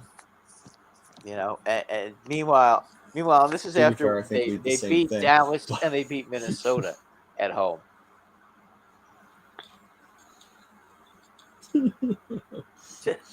All right, so let's see here. Ted saying, could you see a team trading for Torts? I don't know if it ever happens in the NHL, NBA, and NFL, yes, but could you see a team who thinks they're a coach away trading for Torts? Well, actually, the Flyers did trade away Fred Shero to the New York Rangers, so it's not unheard of for a team to trade a coach. I'm trying to remember who the Rangers traded for him. Probably a draft choice. Because I was going to say, was it? No, it wasn't. It wasn't. That was the Froze trade I'm thinking about. They traded that big defenseman, Shell Right. Samuelson. Shell Samuelson, yep. Yeah. Hey. You know, when he used to play with Willie Huber on the Rangers. They used to play together on defense. And, you know, neither one, both of them were like 6'5", 6'6", 240 pounds. And nobody ever hit, they never hit anybody. So they used to call them the Huber sisters. That's funny. They you know, they're always stick checking. Not, God forbid, that they had those big bodies and never tried to hit anybody. I'm trying to think. I think bologna and cheese. Say, oh yeah, Rob. Oh no! If memory serves me correctly, no. Okay, he started off with the Rangers and then came to the Flyers. Shell Samuelson, Right? He went. What he did, I remembered. He was with the Flyers, left and came back, but that was with Pittsburgh, not the Rangers. Okay. Yeah, no, he was with. He started with the Rangers, and then the Rangers traded him for Froze. Right. Because they wanted to have a backup for Van Beesbrook because they didn't have a good backup for Van Beesbrook. Little known fact: Shell Samuelson finished his career as a Tampa Bay Lightning at the age of 40. Yeah, at the age of 40. Yep. Wow, because he never hit anybody. That's Played why 40. he ended up playing so long. Yeah, for sure. Right. Yeah, and nobody really started with him because nobody wanted to wake up the to poke the bear, because that guy was huge. I mean, if you got him mad, I never saw him fight, but I would imagine if you get a guy that size mad, it might be a bad thing to do, right? Yeah. True story, bologna and cheese. Let's see. Yeah, bologna and cheese saying Kings gifting Flyers a point, so generous. Ted was saying Flyers and Rangers ended that Buffalo franchise when we took Danny and they took Drury. Yeah, the Rangers took Chris Drury and we took Danny Briere. I think you guys got the better of that one though. Oh, Danny B, man. Drury was kind of done when he was. What we could have used a clutch goal from him. Yeah. Danny Briere was really good with you guys. Drury was over the hill with me. And Drury was always hurt when he was with the Rangers. Yeah, always. True. And that was a great trade he made, by the way, with the Blues 2 years ago. Pavel Buchnevich for Sammy Bly. And Sammy Bly played 54 games as a Ranger. And do you know how many goals he had? How many? As many as I have. 0. In the NHL, yeah. 0. 0. That's really hard to do. What that means is, really Brad, you got to get... they sent him to the minors today. He just started between the Golden Knights and the Devils. Yeah, they just sent him to the minors today. Okay, and so the Devils not only tied the game, they forced it to go to overtime. God damn it. Oh, boy. That's a point. So the Devils got a point. Yeah, that's great. Wonderful. Can't stand them. Beautiful. Fucking great. Where's the justice in this world? How is it that the Devils get to have a great season? Like, come on, guys. Seriously. A team nobody ever wanted in the NHL? Seriously. How is it when the Devils get a first-round pick, the guy's an all-star, and then we get a first-round pick, and he's a bum? Who just scored his first goal after 18 games? Come on. We got a bum too on our freaking pick. That's bullshit. Oh yeah, got a bum at number 2. Nolan Patrick. Yeah.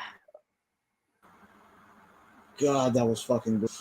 Anyway, let me get this read in here. So, first period brought to you by If you're looking to buy or sell a home, or you have a change of career brokerage, contact Alan Foy at eXp Realty LLC. Give him a call 302-682-8820 or visit him at alan.foy at exprealty.com.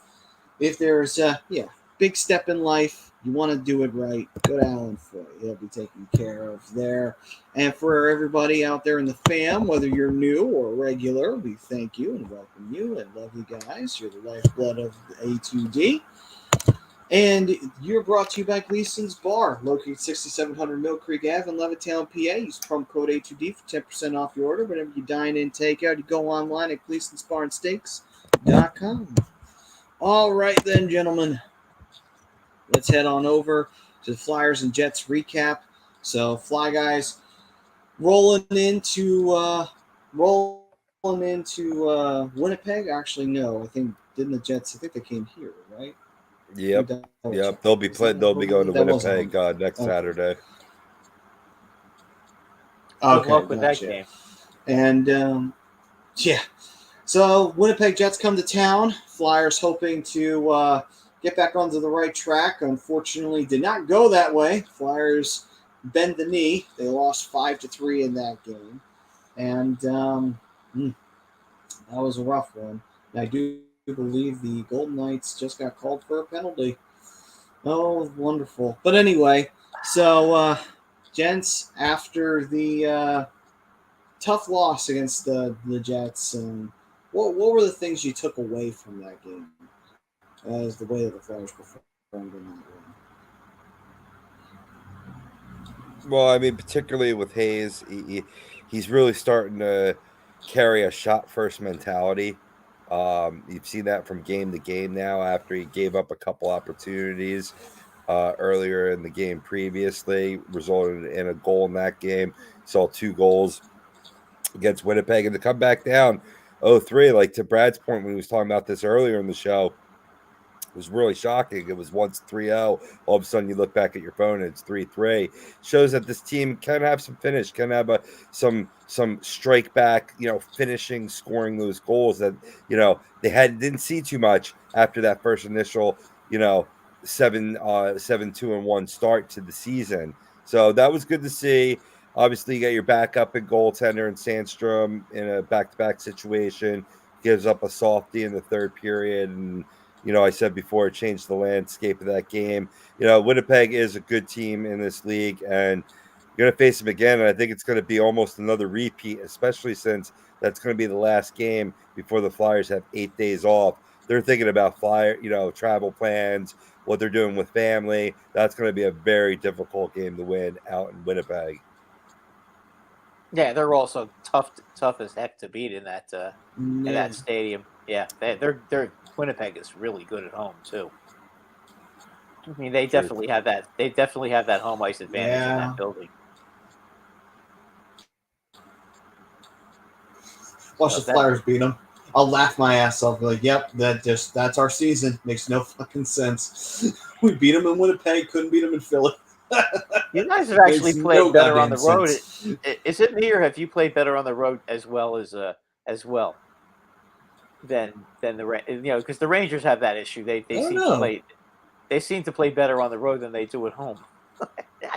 Seems like the Flyers play better on the road too. They do have a winning record on the road, 10-9-6, opposed to 10-12-2 at home. But I think they've had a lot of more comeback wins at home now. Gotcha. Okay. I think some of that though is a lot of times, a lot of teams it's tough to play in Philly. We've mentioned Philly, Boston, New York, the whole thing. But it's tough to play in those cities, and sometimes, especially with younger teams, they get it. It's hard to play at home. It's easier to play on the road and just sit back and play your game and not worry about the fans and your friends at the game and all that other sort of thing. And sometimes it happens that way. You don't grip your stick as tight. You relax and just play your system. That sometimes it just works out that way. It shouldn't, because you dictate the line changes at home, which is a big advantage, you think. But Sometimes it just doesn't work out that way. Tell me not, Maddie. Tell me not. Well, the Devils just won. Aw, man. Motherfucker. Yep, I heard it. I heard you go. They just slapped one right on by. Let me guess. Hughes? Yeah. And it was Dougie Hamilton, I think, who got the goal, too. Oh. Oh, him. Yeah. You know, it's funny. Dougie Hamilton, you know, he went to New Jersey and he was shit for a couple of years. Then all of a sudden, some fucking magical pixie dust got shoved up his ass and he could play hockey again out of nowhere. I'm like, what the fuck is going on? Seriously. He's missed a lot of time. He's missed a lot of time with injuries the last couple of years, though. Yeah. That's been True. That's been the deal with him. But you know, I couldn't stand him. A grown man named Dougie. Like Chipper, it's like a grown man named Chipper. Yeah, agreed. Agreed. You know, I mean, call yourself Larry for crying out. Is that a subtle jab at a certain Atlanta Braves player? Yes. Yeah, even though I'm a Yankee fan. See, I do know some things from other sports, and I shouldn't even care about a guy in the National League. You know, I couldn't stand him either.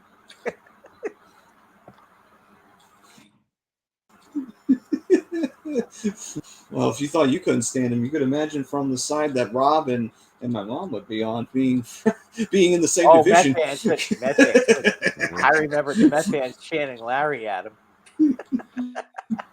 I'm going to believe that this pronunciation is Jonas Segenthaler is Dougie Hamilton's pairing on the top line for the Devils. Yes, plus 24 on the season. You pronounced it correctly. Oh, thank you. Yeah, I think that's been a key thing too. Having a quality D-man alongside Dougie can kind of elevate his game. We got a fight here.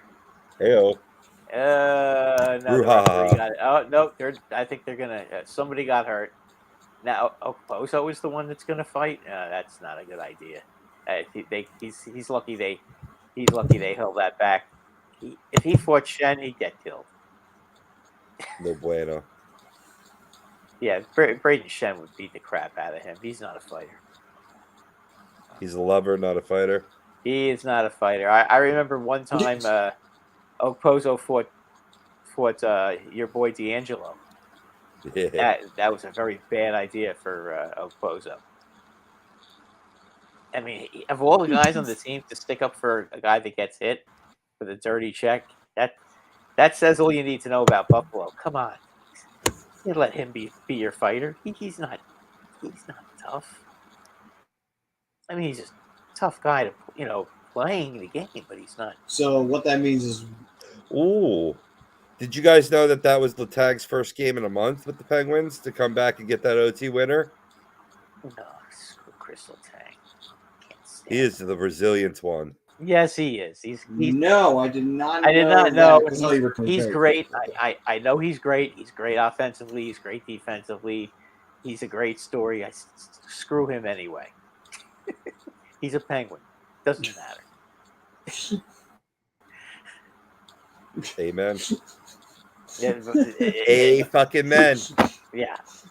Yeah, and he scored that goal because Crosby was in front screening the poor goalie, and the goalie never saw the shot. The goal you could see on the replay, the goalie was looking around Crosby on the wrong side of Crosby to try to find the puck.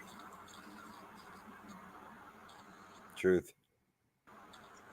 All right, then. So here, let me finish up the second period here with the read, and then we'll jump into around the league here.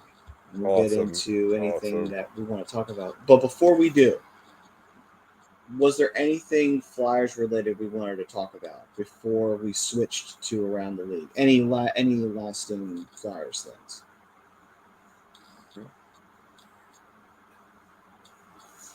Okay, there is one thing I do want to talk about. The rumors, and these are just rumors, but rumors that the Flyers are in on Brock Besser and Timo Meier that I know we brought up in off-mic texting conversations. And, I'm going to be completely honest. The moment that I saw those texts. I literally wanted to chuck my phone. I was like, are you fucking kidding me? Are you really fucking kidding me? We're going to do this again. We're going to trade picks away for players we shouldn't be trading for. That's what got us in this fucking problem in the first goddamn place. Yeah, that's a good point. That's Are a you good fucking point. kidding me? I get it. Meyer's young. Oh, Timo Yeah. Meyer. And I get it. Meyer is young. I'm not saying he isn't. He's only 25. I get that. And I know him. he's a quality okay for player. you I'm guys not to get. arguing that point. Is he, though? Like, think about it. What's to say he comes to this team and he doesn't suck? Or he doesn't fit the system and he just leaves? It's like, why the fuck do I want to stay here? This team's shit. This team's shit. Why would I want to stick around? I left one shit team. Why do I want to go to another shit team? Like, I'm leaving. And then on top of it, Brock Besser, like, that's a gamble. Like, at least Meyer have a pretty damn good chance of him being great. Whereas I'd rather have Horvat if I'm going to take one of those guys on Vancouver. Just my personal opinion. Right. Like Besser is like, Besser is a gamble. It's like, yeah, he might turn out to be great. He might also turn out to be complete garbage. And then you've traded away draft picks for him. Are you fucking high? Like, what is wrong with you? That is a dumb idea. And personally, for me, Meyer would be worth it, though. Meyer would be worth it. I mean, Meyer, you could argue, but even so, I really, people know where my stance is. My opinion is, let's just get rid of players. We should be offloading players. We shouldn't be adding players come trade deadline time. We shouldn't even be doing it in the offseason. But he's young. He's only 25 years old. Yeah, He is on the last year of his deal, though, so you take a gamble that you can re-sign him. But he's already got a qualifying offer for $10 million for next year. Oh, is that right? Yes. He's not unrestricted. He's a restricted free agent, and they offered him the qualifying offer. So if somebody does pick him up, it's going to cost if somebody signs him, it's going to be like 3 first-round picks you get. Oh. So yeah, now do you understand where I'm coming from? Even if that makes me less want him, though. I see exactly where you're coming. Yeah. With all that kind of load that you're giving up, but if you end up with 3 first-round picks, that's not necessarily a bad thing. It's great for the Sharks. That's great for the Sharks. But I don't want to. If the Flyers were to acquire him under that qualifying offer and he didn't sign with the Flyers, they would get those picks. Is that what you're saying? Isn't it 3 first-round picks for a guy that's? I didn't know that would transfer. I thought it would be the Sharks that would be entitled to those picks. But if the guy's on your team, trade him, what's the difference? Yeah, right. It's not like it isn't baseball. Baseball's like that. I don't think hockey is like that. Right. That's the difference. I'm in baseball mode. I will admit. I've been writing some articles. Yeah. No, I mean, I was, because obviously the Rangers are after him too, right. And they were saying that if the Rangers want to re-sign him, they can, because he's got a $10 million qualifying offer, and he's a restricted free agent. But I think if they don't pick up if the Rangers don't pick up the qualifying offer and they cancel it, then he becomes an unrestricted free agent. So if they put the qualifying offer and they're willing to sign it, and then he chooses to sign with another team, then they get all the draft picks and the draft capital. You understand what I'm saying? Ted saying I do now. Yeah. So it may not be a bad gamble. It depends what the Flyers would be willing to give them, though. Plant stuff on him. Yeah. Go throw it. Like, plant stuff on Chuck. Get his ass fired. I'm gonna go buy tickets to the Flyers Fight for Ice Carnival just so I can slip an 8-ball in Chuck Fletcher's pocket.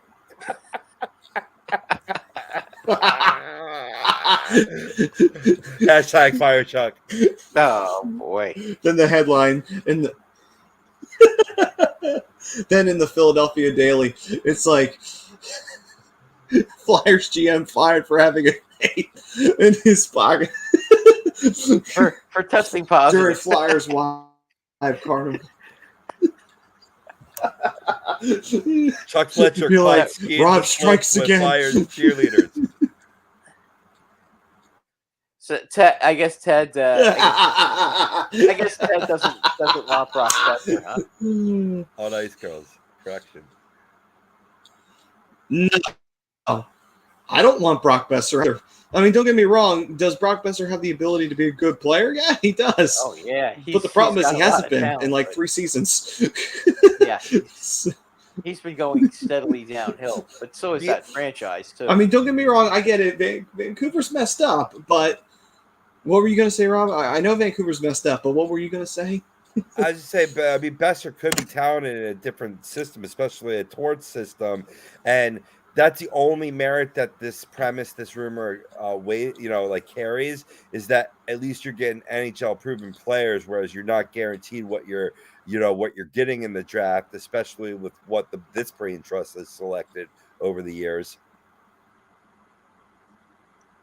Well, you have to hope that you do a That's a good better point. job with that. Now, do you think Besser would work out well with Panarin? I would. You know, the Rangers last night moved Panarin to the first line, and they put him with Mika Zibanejad, and Mika Zibanejad scored 2 goals. It's like wherever he goes, if anybody's in a slump, if they play with him, they suddenly aren't in a slump anymore. Just saying, as long as, except with the exception of Lafreniere, who only seems to play well when he's playing with Hedel and Kako for whatever reason. If these Devils keep on freaking putting up 2 points, they might have to make a move like that as they battle for second and third in the Metro. Well, I'm not worried about whether or not the Rangers can win in New Jersey, because they can. But I'd be worried about whether they can win a series against them. Right. They're going to need some more scoring. Right. And I mean, I'm hoping they find a way to get Timo Meier, and if they have to let a couple of young players go to sign him to keep him, you got to get if that guy's available, and I know it's a cap, but you got to find a way to keep him on the team. Right. That's got to that guy has to be a what do you call it, part of the franchise. You can't. Ooh. Sorry to interrupt you. Bruins just finished off a victory against the Canadiens to become the fastest team to reach 80 points in a season in NHL history. Yeah, just don't play them in the first round. Fitting that they did it by beating the Canadiens. True. Yeah. Very fitting. Yeah. But I'm gonna say this. This just means Boston's gonna fucking get eliminated. Like, this is all that this tells me. Yeah, as much as Boston's like, oh, they're so scary. I'm like, okay. Yeah, they're doing great during the regular season. Let's watch and see what happens when the playoffs roll around. They're either gonna fuck up in the first round, or they're gonna find a way to get their asses eliminated in the second. Watch it happen. Because they're gonna win the President's Trophy, and we all know that's the kiss of death. Yeah, that's true. But you think that it's impossible. You really do, but it's very possible. We saw what happened with Tampa a few years back. They got their asses swept right out of the playoffs by Columbus, and Columbus hadn't won a playoff series up to that point. So I'm just saying, don't be shocked. Don't be shocked. Watch Detroit play Boston and watch Detroit beat their ass. I would laugh my ass off. I give Don a freaking... I will make a cup out of fucking tinfoil and send it off to Don for that. Maddie's over here saying, don't be scared.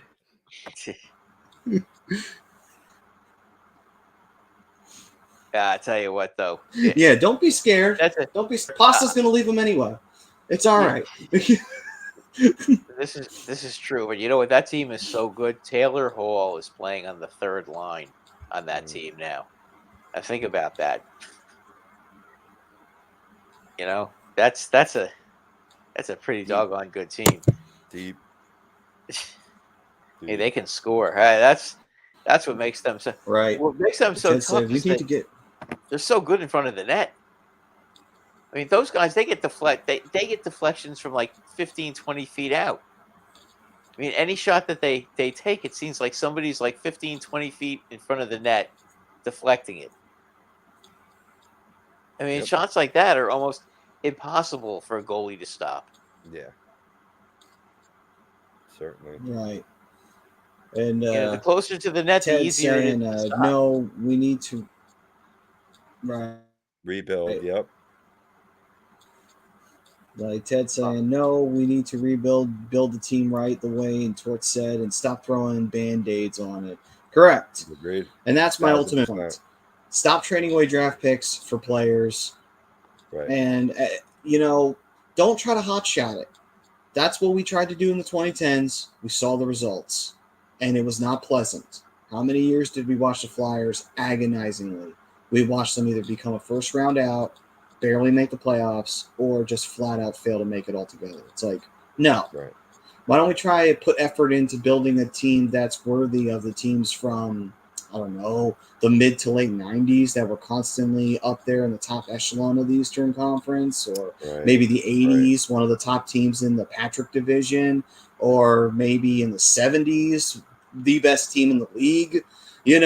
I'm just saying, why don't we go for those kind of, goals, those lofty expectations, not the, hey, if we make the playoffs, anything can happen. Fuck off. Fuck off with that bullshit philosophy. Kiss my ass. That philosophy has gotten us nowhere. Every team, listen, you know how the Rangers rebuilt? They made some good trades. They got 1 million first-round picks. And you know what? Some of them weren't good, and then some of them were good. And that's kind of what it is. You're not going to hit on every first-round pick, but if you have enough hooks in the water, you're going to catch a fish. It is what it is. Right. And Anthony was asking if Pasternak got traded yet. No, he is not. Trust me, we would know. They're not trading. They're not trading him. They're not trading him this season. And if he goes, he goes. But you know what? He may end up going with the Stanley Cup in his possession by the time he goes too. Yeah. He is. Then Anthony's saying that I'm hiding my identity and talking shit. Nice. Oh, Nice. that is funny. And he's also saying he's tired of seeing LeBron on ESPN and the Lakers and that TNT are fucking ass kissers. They've always been. Where have you been at? They've always been that way. Yep. Then Ted said, would you guys say we're the Washington Commanders of the NHL, not counting the Rangers? Well, because your team is run correctly. Quick question. What is it like having a real team, Brad? Well, they built the right way. They built from they all their guys. They signed Panarin as a free agent. Yes, they did that, but they did it the right way. They got the draft picks, and they built through the draft. They signed some good free agents, and they made some very good trades. I mean, Mika Zibanejad was a hell of a trade. They traded Brassard and got Mika Zibanejad and a second-round pick for him. So that was a good trade. Adam Fox was for 2 second-round picks. I think that worked out pretty well. Shesterkin was a 4th-round pick, I think, in 2014 or something like that. When he developed in Russia. Braden Schneider, they moved up in the draft a couple of years ago and got him right before the Devils were ready to draft him. They basically stole him from the Devils. So at least they did one thing right. But that's kind of what you got to do. You have to draft. You have to use the draft and get your guys through the draft. That's how you build a team. And it doesn't always have to be first rounders either. You can get second round players are good, third round players are good. This guy that they're bringing up tomorrow, Cooley. Okay, they drafted him, I think, in the 3rd round 2 years ago, and he was one of the best play. He played on the same line, I believe. He played for the United States. He was on the first line, I know that, and he scored He did score a couple of goals, but he was good. And the Rangers had this kid Othman, who played on the same line as Bedard. So in in the World Juniors. So, but that's what you have to do. These guys, they drafted these guys, so they get a pipeline. You've got to draft players. You can't be trading away your picks when you're a lower division team. You just can't do that. There's no point in trading your future just to make the playoffs and to have to play the Boston Bruins. I mean, am I wrong about that? Because right now, if the Flyers played the Bruins in the playoffs, it would not be fun for you guys to watch that. That would Well, be we just saw the that'd be about results as of much that fun. recently. That would be about as much fun as I had watching the Giants play the Yeah. Eagles. Okay, you just sit there cringing all night and just holding your stomach because you're ready to get sick watching it. Yeah, agreed. I do sympathize for you.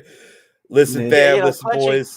clenching your rear end watching a game like that. You're just like, ah.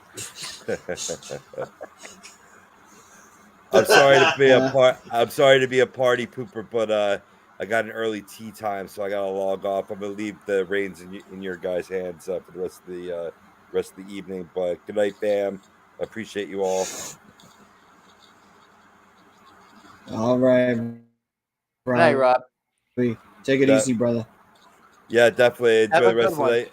Before I go, I'll leave you with this. I was on the Better Sports Network earlier today talking about the show, getting some people. I know we had a couple people in tonight. I wanted to thank you for that. I wanted to thank them for that opportunity to plug the show.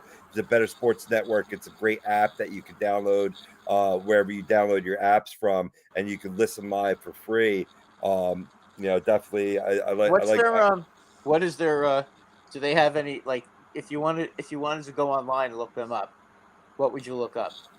Better, like Bettor, like Bettor. Bettor. Yeah, Okay. better sports network. So it's like definitely it's a lot of gambling shows, but it's all other sports shows. But I want to continuously bridge and do things with them and here with the show. So definitely want to thank them for that opportunity to plug the Hockey Happy Hour earlier today. Okay. I wrote it down. I'm gonna look it up. I want to look them up and see what the deal is. Good stuff. Good stuff. All right, fam. Appreciate you all. Peace out. Peace, Robbie. So I'm watching the Avalanche Capitals game right now, and my God, the Avs just shat on the Caps and made it 3-1. Good. Oh my God. Okay. Good Lord. I just put that on. Scored that? Who scored that? By the way, Buffalo held on and beat St. Louis in St. Louis. Big win for the Sabres. Not good news for the Flyers.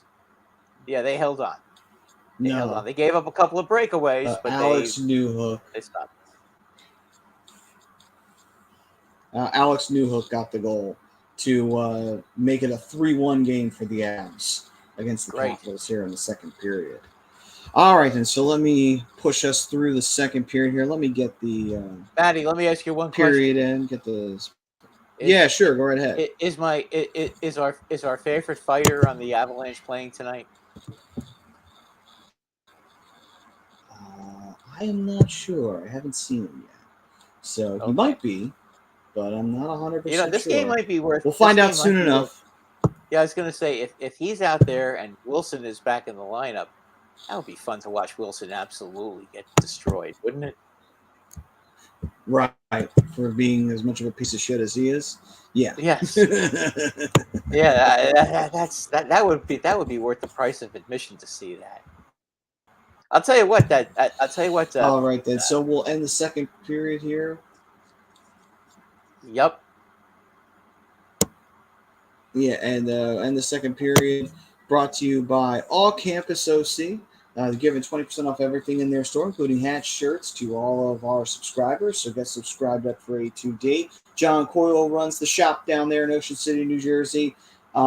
Great guy. Does the rant booth here at A2D, so you can always check that show out as well. And if you go down to Ocean City, you want to wear your team colors, you can always go visit the shop, get yourself something nice, and if you have an A2D subscription, you get 20% off. So go take a look at All Campus. All right, then. By the way, So, Curtis McDermott is in the lineup. He got an assist on that last goal. okay then. So there we go. No, I'm sorry. He got an assist on the Cogliano goal in the second period at 2:04. Oh, from the first goal. My bad. Yeah, the second one scored was assisted by O'Connor and Gerard. So you know what? I will bet you though. I will bet you that Wilson is a good boy tonight. He doesn't start any stuff. Because of that reason. Yeah. Oh yeah. Well, he wouldn't start any stuff with the Rangers when Ryan Reeves was on the team. He all of a sudden became Gentleman Tom Wilson. Gentleman Tom Wilson. Yeah. Sure. Just Photoshop his head on top of Photoshop him on top of a body of a guy dressed up in like a nice GQ suit or something like that. Be like Gentleman Tom Wilson. Yes. Yeah. Instead of the picture I've got of him, which just has a big douche in the middle of it. It says douche right in the middle of it. Every time the Rangers play the Capitals, I generally have a friend who's a Capital fan. I make sure he receives that little meme. Whenever he does something douchey. Yes. Oh, all right. So around the league time, anything specific you wanted to throw at me, Brad, before I bring up some stuff? You know what? I wanted to bring up the Devils. They are really starting to be annoying now because they're starting to win like every night. They could end up catching. You know what? They could end up catching the Canes. I hate to say it, but that may not be bad for the Rangers. I think they match up better against the Hurricanes than they do the Devils right now.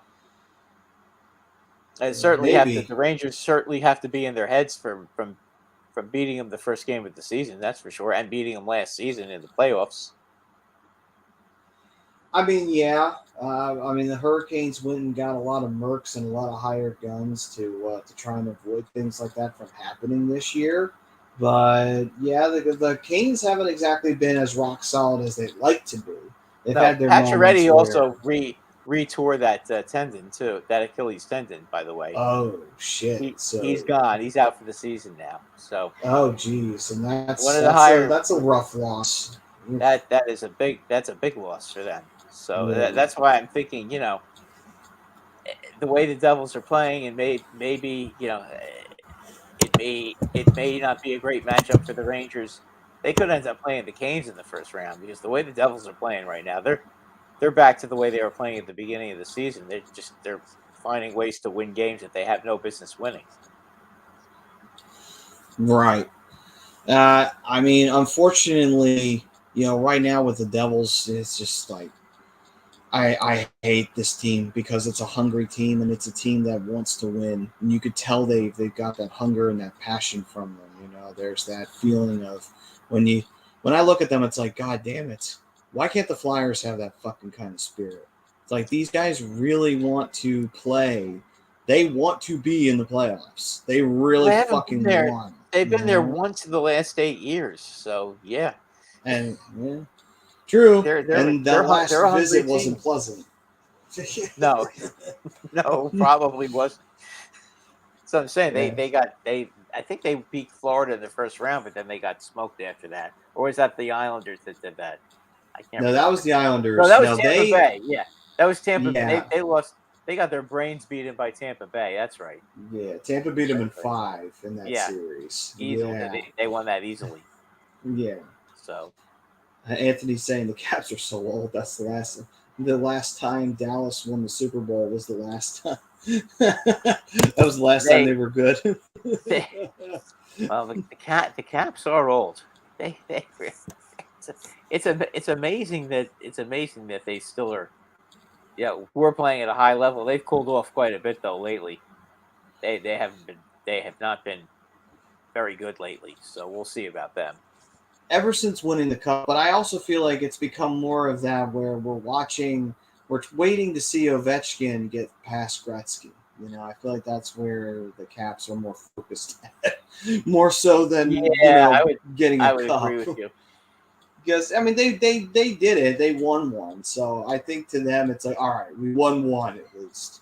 We're not going to have a dynasty, but at least we got one. Because to be fair, if the Caps had gone their entire time without getting a single cup with Ovechkin, that would probably mean that the Caps were never going to win one. Because you couldn't even win one with the best goal scorer. Listen, they did the same. They did the same thing with Mike Gardner. You remember Mike Gardner? Mike Gardner was a great goal scorer too. Yeah. They never won anything with him. Right. For that matter, the Rangers didn't. The Rangers couldn't win anything with him either. I thought he was on the '94 team. No, they traded him for Glenn Anderson. Oh, so he just missed it. Okay. He just missed it. Yeah. Yeah, a lot of us couldn't really understand that when Glenn Anderson did have a pretty good Stanley Cup final, but I mean, he was slow and old, and I didn't really get that one. I understood all the other trades, but that was the one I didn't understand. Anthony's saying Peter Nedved was a great goal scorer. You're right. Peter Nedved was absolutely a great goal scorer, and he never made the playoffs. He made the playoffs with the Penguins, and then they traded him to the Rangers for Kovalev, and the Rangers never made the playoffs again after that. Although he did make it, started scoring 40 goals a season. Right, and then I think Nedved made it back when he was playing for the Flyers for a couple of seasons. But unfortunately, that was when the Flyers were without a goalie. So, we would get eliminated in the second round half the time. Well. I mean, don't get me wrong. Did I love a lot of those early 2000s Flyers teams? Yes. There were some great names on the Flyers. Maybe past their prime, a little bit over the hill. But you know what? They still had some gas in the tank. But unfortunately... Yeah. No, I know.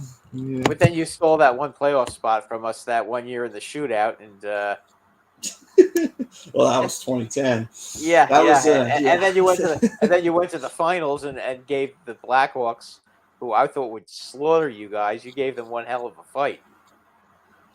But then in the end, I don't remember who your goalie was, but he let a very weak backhander in, as the clinching goal, huh?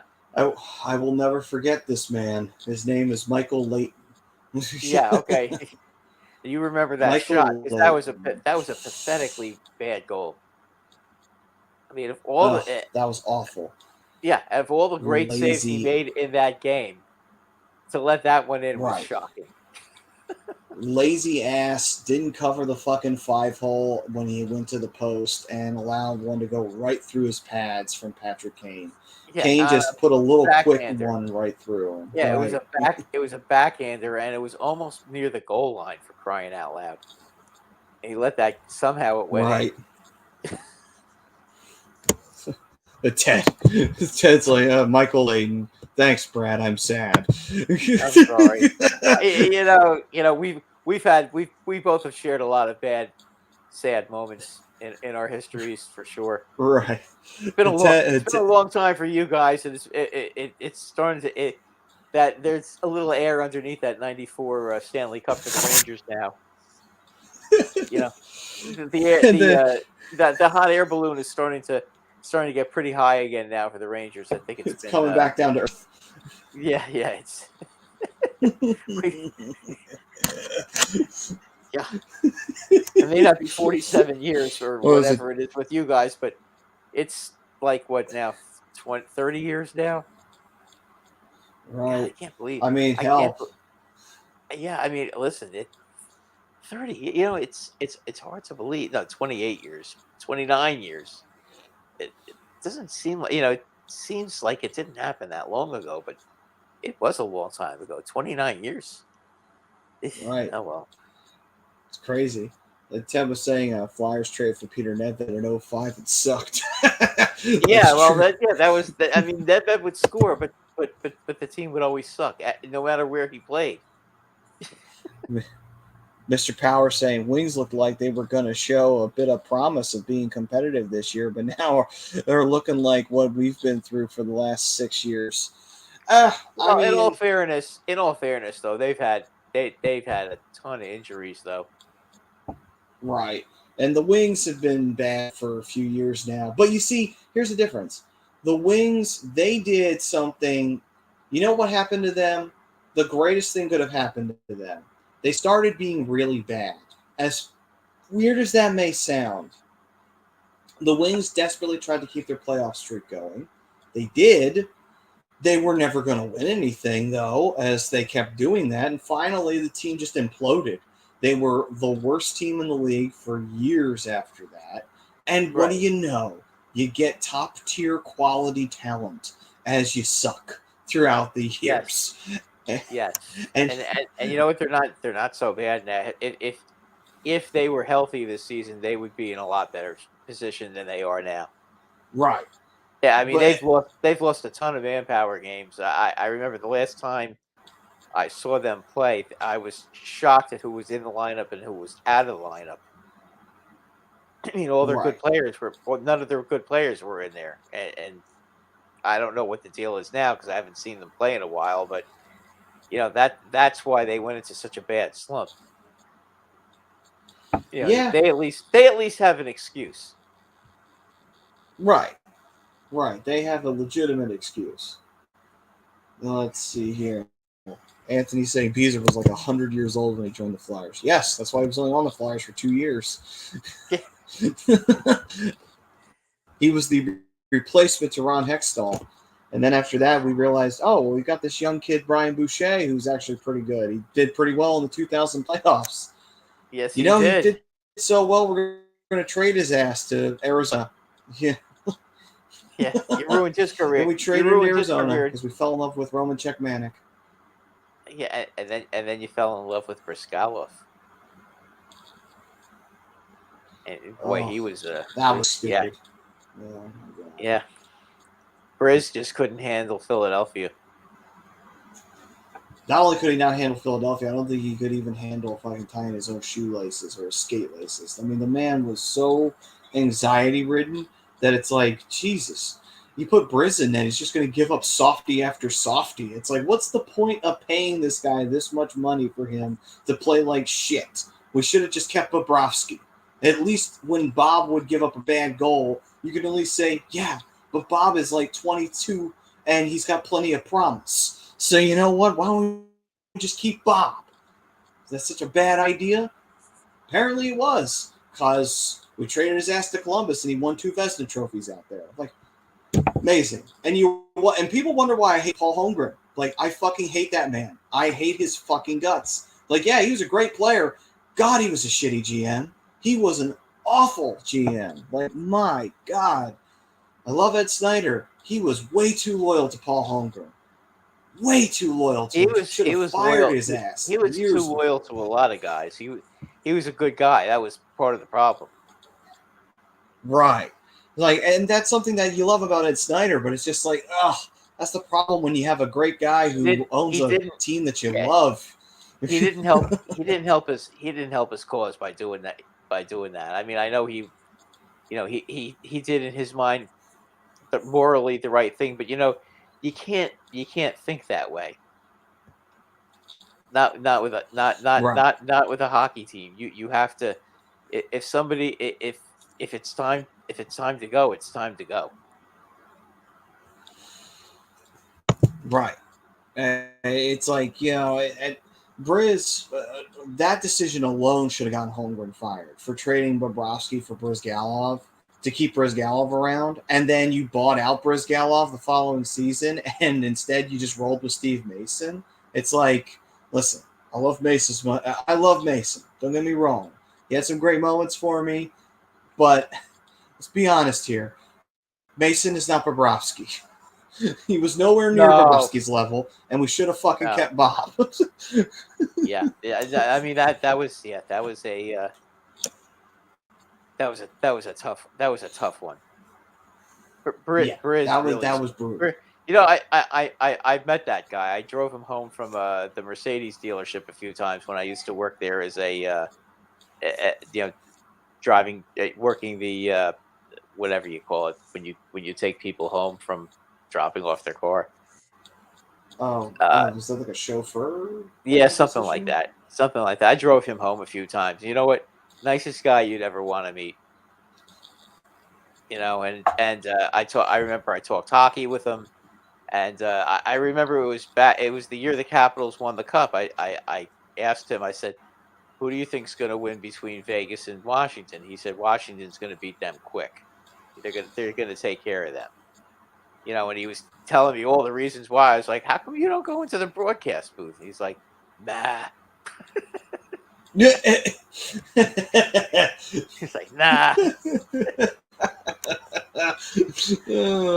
Nice guy though. Really, no, seriously, very nice guy. That's true. He's a nice guy. Just man, Yeah, I boy, he think was that was brutal part to of. watch. Yeah, I think that's part of the problem. I think that he just may have been just a little too mellow for Right, Philly. maybe that was it. Ted saying, Yeah. do you guys think things went south for Detroit when they got moved to the Eastern Conference? Still doesn't make sense that they moved Columbus and Detroit to the East. Well, Detroit requested to get moved to the East. They actually Did they? wanted. That I Yes, didn't know. Detroit made that request. They wanted to get moved to the East. I still scratch my head at that decision, but they got what they wanted. Because Yeah, if but it they almost wasn't, had to. But somebody had to move because the the Jets Atlanta, were back in the league. the Atlanta Thrashers were going to move to Winnipeg. Right, So and they had to they couldn't keep Winnipeg in the East. Okay, right. they were in the East for one season, and Right. the players and the coaches and the owner weren't having it. So the NHL listened and put them in the West. So that means somebody had to move. So Detroit, I guess, was the team. You're right. That requested it. I don't know about Columbus. I don't know what the decision was with them. But Columbus, I wasn't sure that team would even last in Columbus that long. I'm surprised they have. But the Blue Jacket fans have been pretty loyal. They keep showing up. So Well, yeah, I mean, honestly, the truth is that when here's the thing too. When Detroit moved to the East, I don't even think that's what really sank their ship. Honestly, I think Detroit's ship was already sinking. I at think that point it was. I mean, they hung on. Listen, they made the big mistake that every team seems to make when they win. Once they win a couple of Stanley Cups, you have to move on. You have to start moving guys out and bringing in young players to right, replace some of the older guys. You have to. You can't just leave everything as it is because then age creeps in and they end up stinking, and that's kind of what happened. That happens to a lot of teams. right. The real You successful hang team on too long. when they win, changes still get made. You don't just leave the team the exact same way year after year. Maybe for the following year you leave them alone, but after that, you've got to make changes. And if you don't, then that's what happens. You pay the price. Right. But honestly, though, Detroit, like you were saying, hung on too long. They were slowly starting to fall apart. I think they would have lasted in the playoff picture maybe a little longer in the West than in the East. But there Yeah, were but it some was teams. inevitable. Right, It it was was gonna inevitable. it was going to Yeah, happen. It wasn't not going to right. happen. Because there were teams on the rise in the Central. The Central was like the Pacific at that time. There were a few. There was maybe one or two teams, and then there was everybody else. But Right. the Blackhawks were starting to really get their rhythm down by that point. They had already won a cup and they were looking to add more. And then on top of it, you had the Blues who were really starting to become legitimate again. And then the Wild were starting to get themselves together. And that was when they were going to have their first big years as a franchise. Right. And the Avalanche were starting to finally rear back after several years of being bad. Of course, they And went back to being bad for a short period before the this. Stars were pretty darn good too when they had Belfour and Medano. Right, during that period. But that was also during Detroit's hype period, too. So it Yeah. was still there. Yeah. But again, there were teams that were starting to rear back in the Central. And so Detroit was eventually going to get kicked down. And Nashville yeah. was also building themselves up, too. They were Yep. still nowhere near where they wanted to be, but they were getting there. And they had Pecorine, and he was starting to develop into something special. So that team, those teams were building themselves up. It was only going to be a matter of time before Detroit got planted out of the playoff picture. Maybe it would have taken a little longer than it did when they got to the East, but ultimately, at the end of the day, it was coming. It was inevitable. They held on too long, and they eventually crept down to the bottom of the standings. It happens.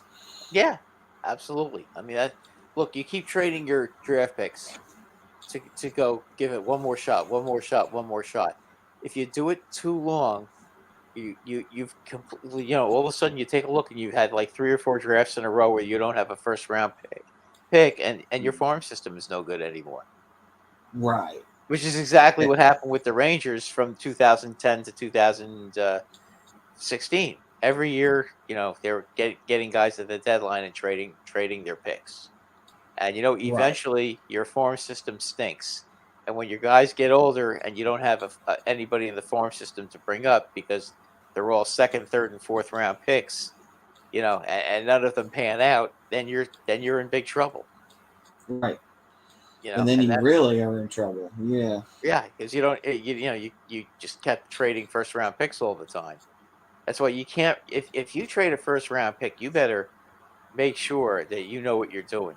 That the guy you're trading for isn't around for just 1 year, because that's a dumb thing to do. Right. I mean, hell, I can understand, like, if you just won the cup and you traded your first round pick and you're gonna probably be the top team in the league next year. I mean, I get that, to an extent. Yeah, but you can't rent a guy like that. Right. And that's essentially what the Rangers were doing. And that's that, and the Flyers were starting to do that too, and that's what ends up happening. Right. And the Penguins have been doing that for the last 3 years, and look what's going on with them. Right, now they're starting to creep out of the standings and start to really struggle to keep a spot in the division because the Metro only got tougher. And now the Devils are relevant. The Islanders may have faded, but now the Devils are good. Up. Yeah, and the Islanders are good. Yeah, and the Carolina Hurricanes built themselves back up from being nothing. Right. And let's see here. Anthony's saying, what pissed me off, people say the Flyers never had good goalies and they go everywhere else and they look like superstars. Well, yeah, I mean, there have been good goaltenders that have come through the Flyers organization, but in the early 2000s, it was a little bit different. It was more of where we would get a good goalie. We actually drafted a couple of good goalies, but we traded them away. It's like, why did we trade them away? What was the point of that? Like I was saying, I said Boucher earlier. Brian Boucher was drafted by the Flyers, and he showed a lot of promise. And we traded him to Arizona to go get Robert Esch because we had Esch be the backup to Roman Cechmanek. And Roman Cechmanek was terrible in the playoffs. And it's like, why did we not just keep Boucher? He was young, and he seemed to play well in pressure situations. Why the fuck did we trade him away and get Roman Cechmanek? Yeah, he was he doing a header rise that good? He rose to the occasion when he needed to. That's the whole point. Right. When it was most important, and when the spotlight was on, he played his best. And there's something to be said about that. Right. And proof's in the pudding that Boucher was a really good goaltender in his youth because he set a freaking NHL record for a goals against average, and he did it with the Coyotes. Yeah, well, which were not known for having great defensive teams, at least until the late 2010s or the early 2010s. The Coyotes, though, were good, and Mike Smith was really good back then. He was, but this was before that. This is when the Coyotes were still not the greatest team in the world. Oh, before Shane Doan, you mean? Like that much before? Yeah. Well, Shane Doan was still young and he was still up and coming at the time. Okay. It was still one of those things. Yeah. It's just the team. Well, also the Coyotes were ran so shittily that they would have bad team after bad team every year anyway. So it didn't matter what they put on the team. It usually was slop anyway. Yeah, and they were trading every good player they ever had was getting traded. Right. Ted saying Gary Bettman says teams won't lose games to increase their draft odds by a couple of percentage points. Bettman, nobody tanks because we have a weighted lottery. Nobody tanks.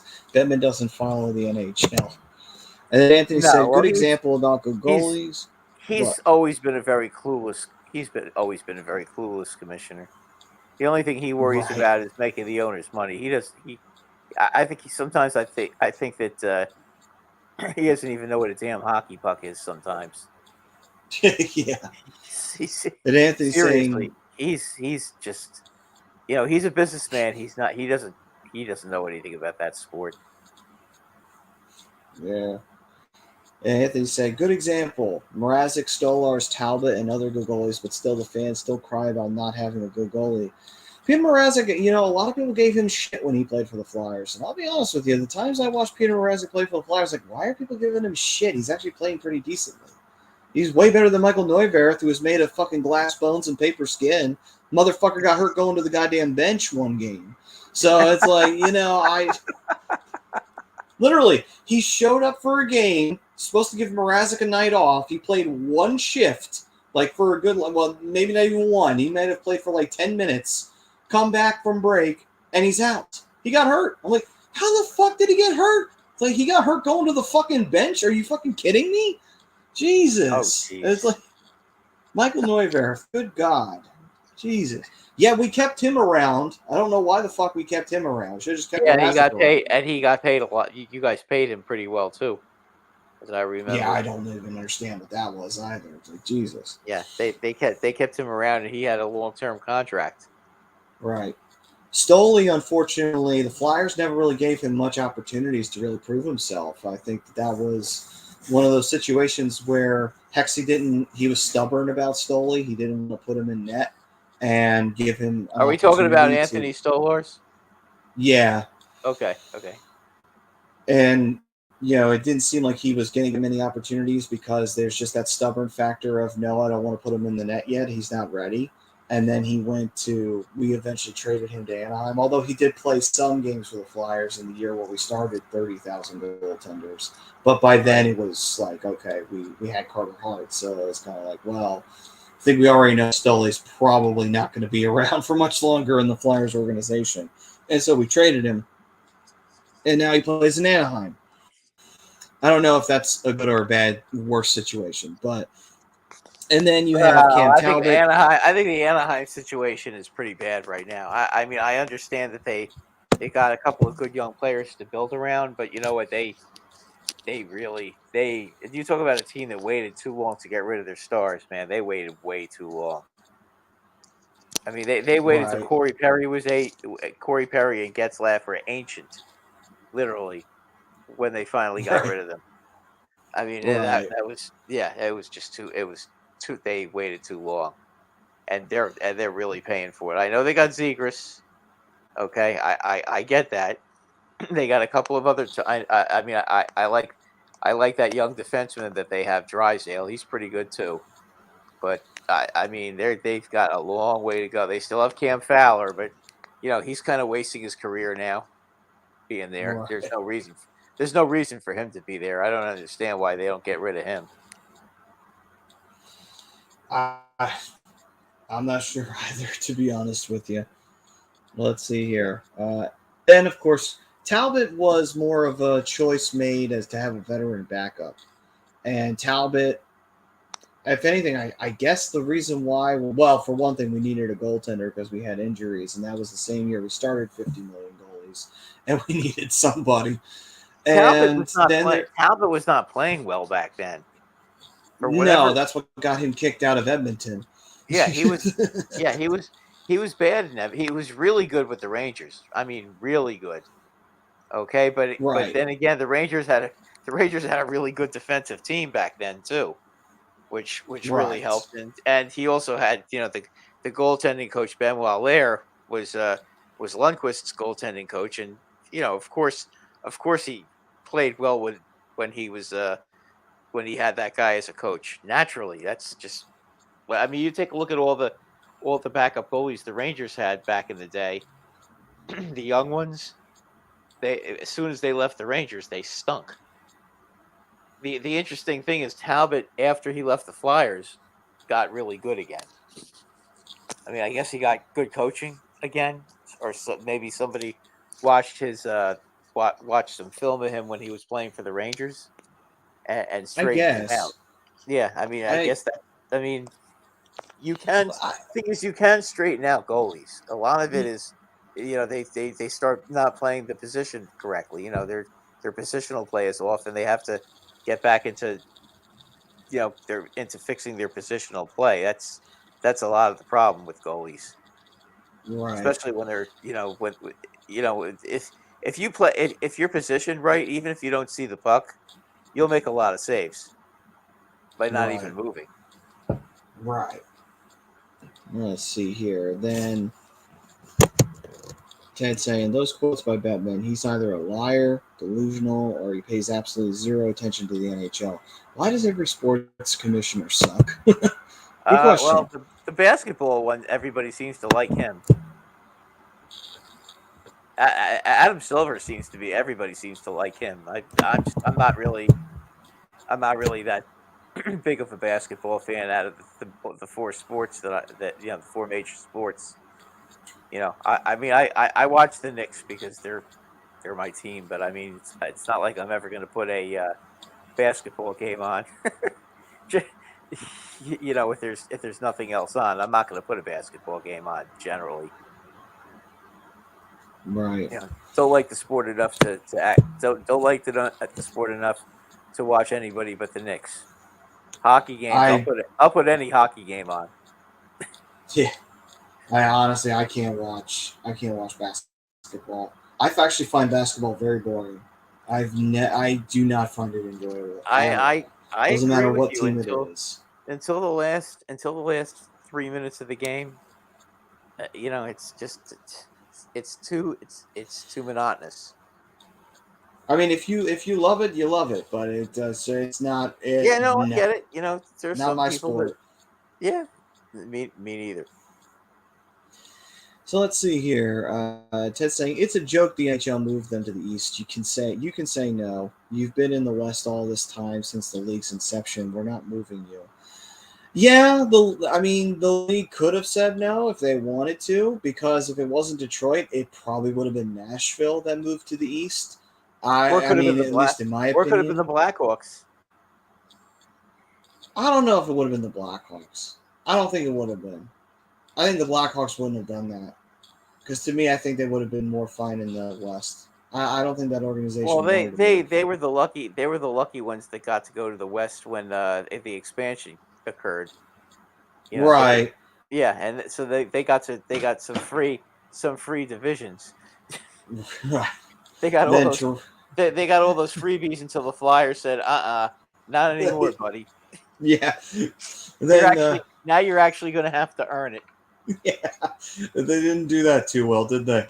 No. But Toronto is another example. They were in the Wales they were in the Wales Conference, or no, the Campbell Conference for years, because they were in the Norris Division, arguably the worst division they were. of Yeah, all you're the right. original four.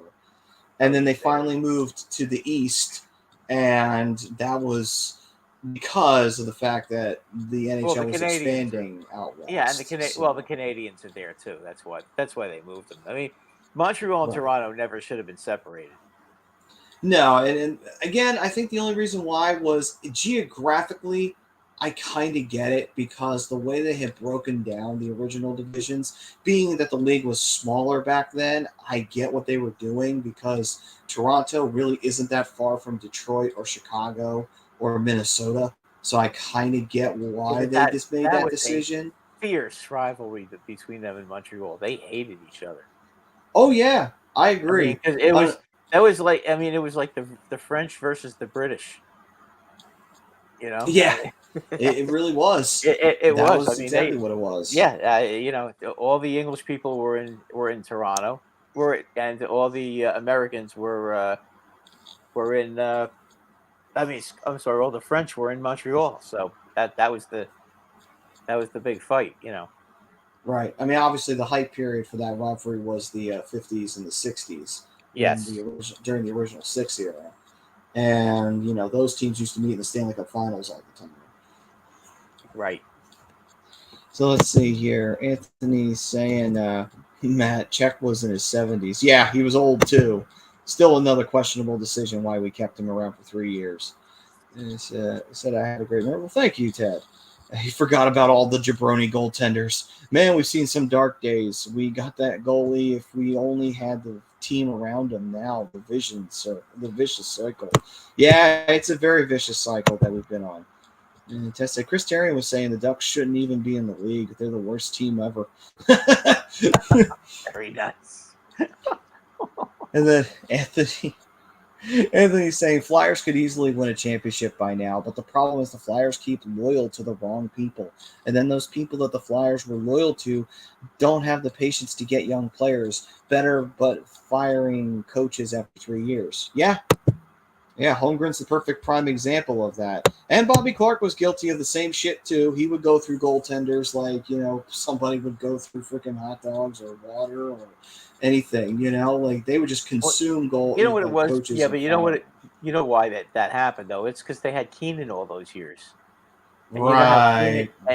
Keenan, they grew up watching Keenan, and Keenan always, Keenan loves to play musical goalies. He used to love playing with goals with their heads, No, that's true. He pulled, what is it? He would pull the famous, Pat Burns used to do this too.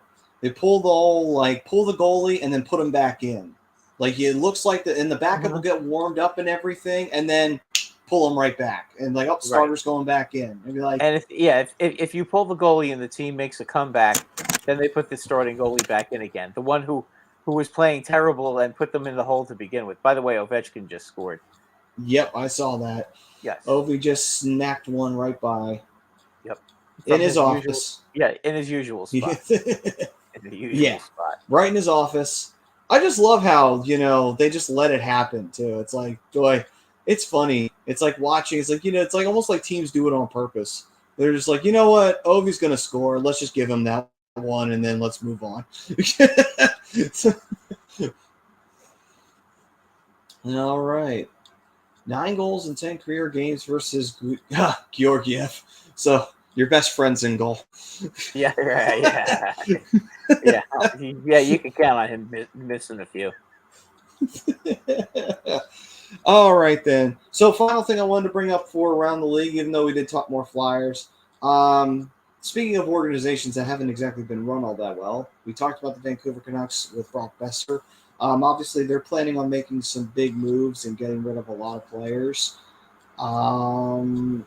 They also fired Bruce Boudreau, and unfortunately, they kind of did Bruce dirty. Left him out there to pretty much die. Poor guy was never really given much of a chance to succeed out there in Vancouver, and then now they're bringing in Rick Tocchet. And the fans were on his side, which is bad. When the fans are loyal to the coach. But here's the thing, though. Right, like you were saying. Yeah, the fans were loyal to the coach, and that doesn't happen very often. So they're a mess now. They are the mess of the league. And they had to face the embarrassment of firing a coach who the fans liked, and they didn't think it was his fault. So whatever. You know what's ironic? Bruce Boudreau's first NHL goal. Did you hear this one? Was against Jim Rutherford, by the way. No. Just thought you'd like to hear that. In case you didn't know that. Ain't that ironic? Yeah, I just read that. I read that today. I was like, oh my God, really? That is hilarious. Yes.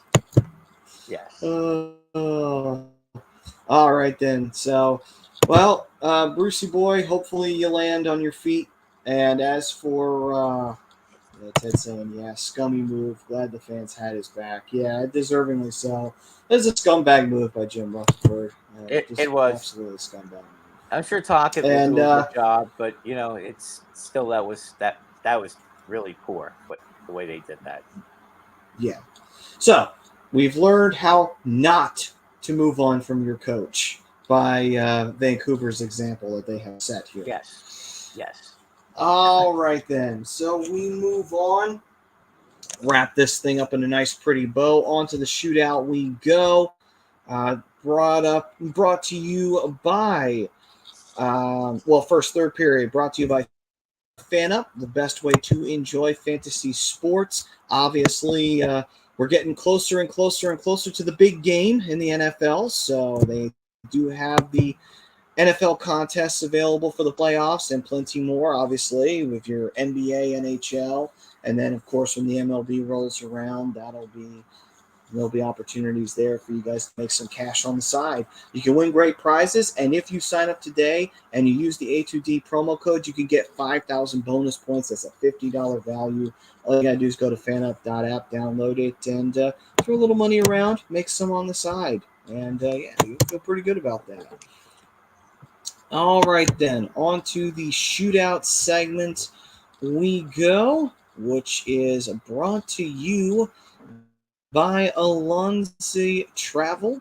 If you have a vacation destination in mind and you want to get away from all the regular old stresses in life, the ones that just grind your gears and bring you down, well, let Alonzi Travel. We were specializing in creating the vacation of your dreams, no matter where it is, whether it be Disney, Universal, or wherever your heart calls to. Let their talented team of travel experts create the custom vacation for you so that you can let all those stresses wash away. And no matter how long that vacation is, for whatever that time is, that duration, you got nothing to worry about. All the work was done for you. All you got to do is get up, get on the flight, and head on to your vacation. That's all you got to do. And hopefully pack, because, you do want to at least remember your toiletries and some clothes. But anyway. All right, then. So on to the shootout segment we go. And we start off with the player of the week. Brad, who you got for me? You know what? I guess I have to go with Connor. He's just been red hot. He's scored 40 goals in 50 games now. So Yeah, that's something that you have to go back to like Mike Bossy back in the day when he used to do that regularly. That's a pretty impressive stat. So I'm going to give it to him. all right then. All right.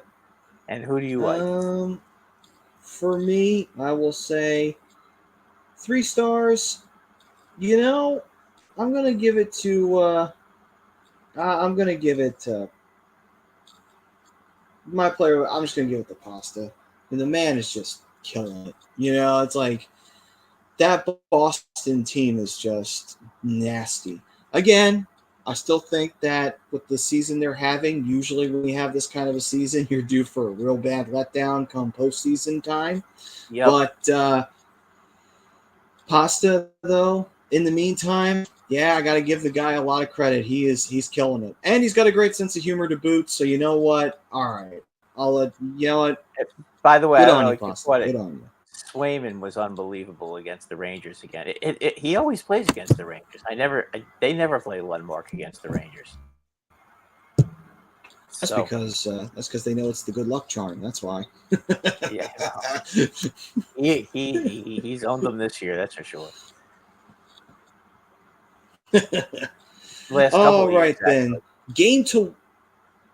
Gotcha. So game to watch. Any particular game that you want to throw out there for the fans to take a look at and watch that's up and coming? Rangers Vegas tomorrow. I think that's going to be a pretty good game. That'll be a fun game to watch. For me, I will say I believe it's this Thursday. Washington versus Pittsburgh. not only because it is a rivalry game, but it has a lot of implications for playoff positioning. So Capitals trying to stay alive in the hunt, Pittsburgh as well. Two teams that hate each other. They will probably get a little chippy, a little dicey, probably. Hopefully. Even if they might be, By the way, even if Ovechkin and Crosby. Wilson got hurt tonight, by the way. I don't know if you caught that. But Wilson blocked no, a shot. Wilson blocked a shot, and he's not on the bench. He's not going to be back tonight. So you may not see him tomorrow night either. Yeah, well, the Avs did the NHL a favor. But anyway,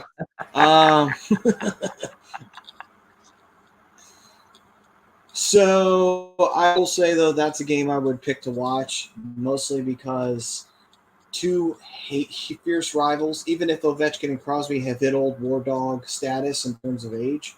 But it's always an interesting game to watch. And with these two being as close together in the standings as they are, and the fact that they're both trying to stay alive in the playoff hunt, that game could probably get very intense very quickly. All right, that's a good selection. Thank you.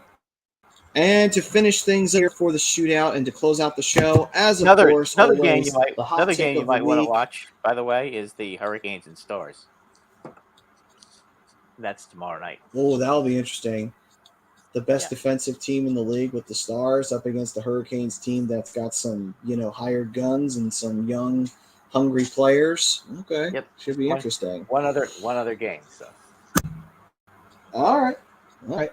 So, what is your hot take of the week, Brad?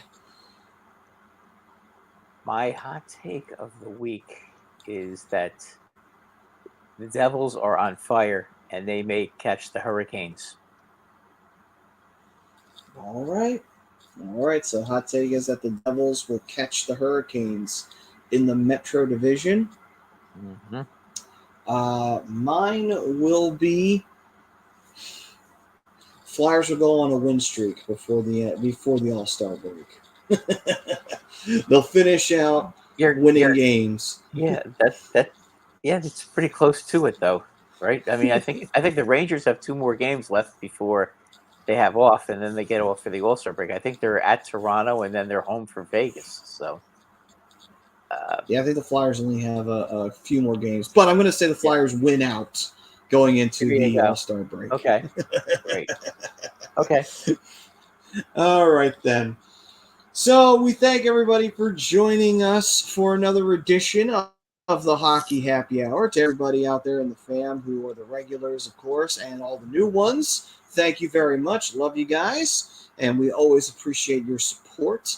And we hope to see you next week, as once again, we'll be coming to you at 8:30. And let me take a look and see what we got on the old calendar here. Of course, I forgot. All-Star break is next week, so we will not have a game to do a live reactions to. Now, the actual game itself for the All-Stars is February 4th, so it'll be Saturday. So, next Saturday, if you got nothing to do and you want to watch the All-Star game, feel free to. Personally, I probably won't, only because I disagree with the All-Star selection that the NHL made for the Flyers. But anyway,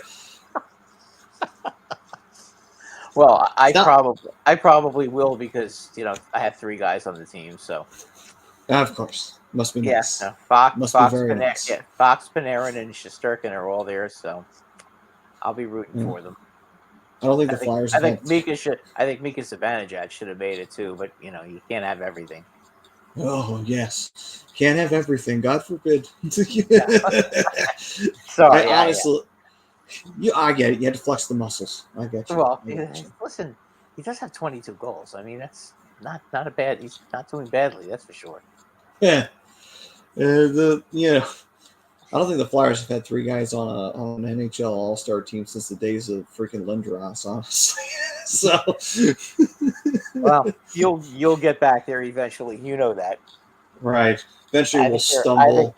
I think they're definitely starting to look like a team that's that hit rock bottom last year and is starting to get back to prominence. They're a couple of years away, but I think they're going to get Tortorella's going to get them there. Oh boy, I hope so. You could All right, see it. guys. You could see it this year. They're working hard again, and there's a fighting spirit on the team. So that's how it starts. Right. He had to change the culture of that team, and I think he's doing a pretty good job. Right. All right. Well, we thank everybody once again. We'll see you guys next week. Until then, enjoy the All-Star game if you watch it, and we'll see you next week here on the Hockey Happy Hour. Peace and love, everyone.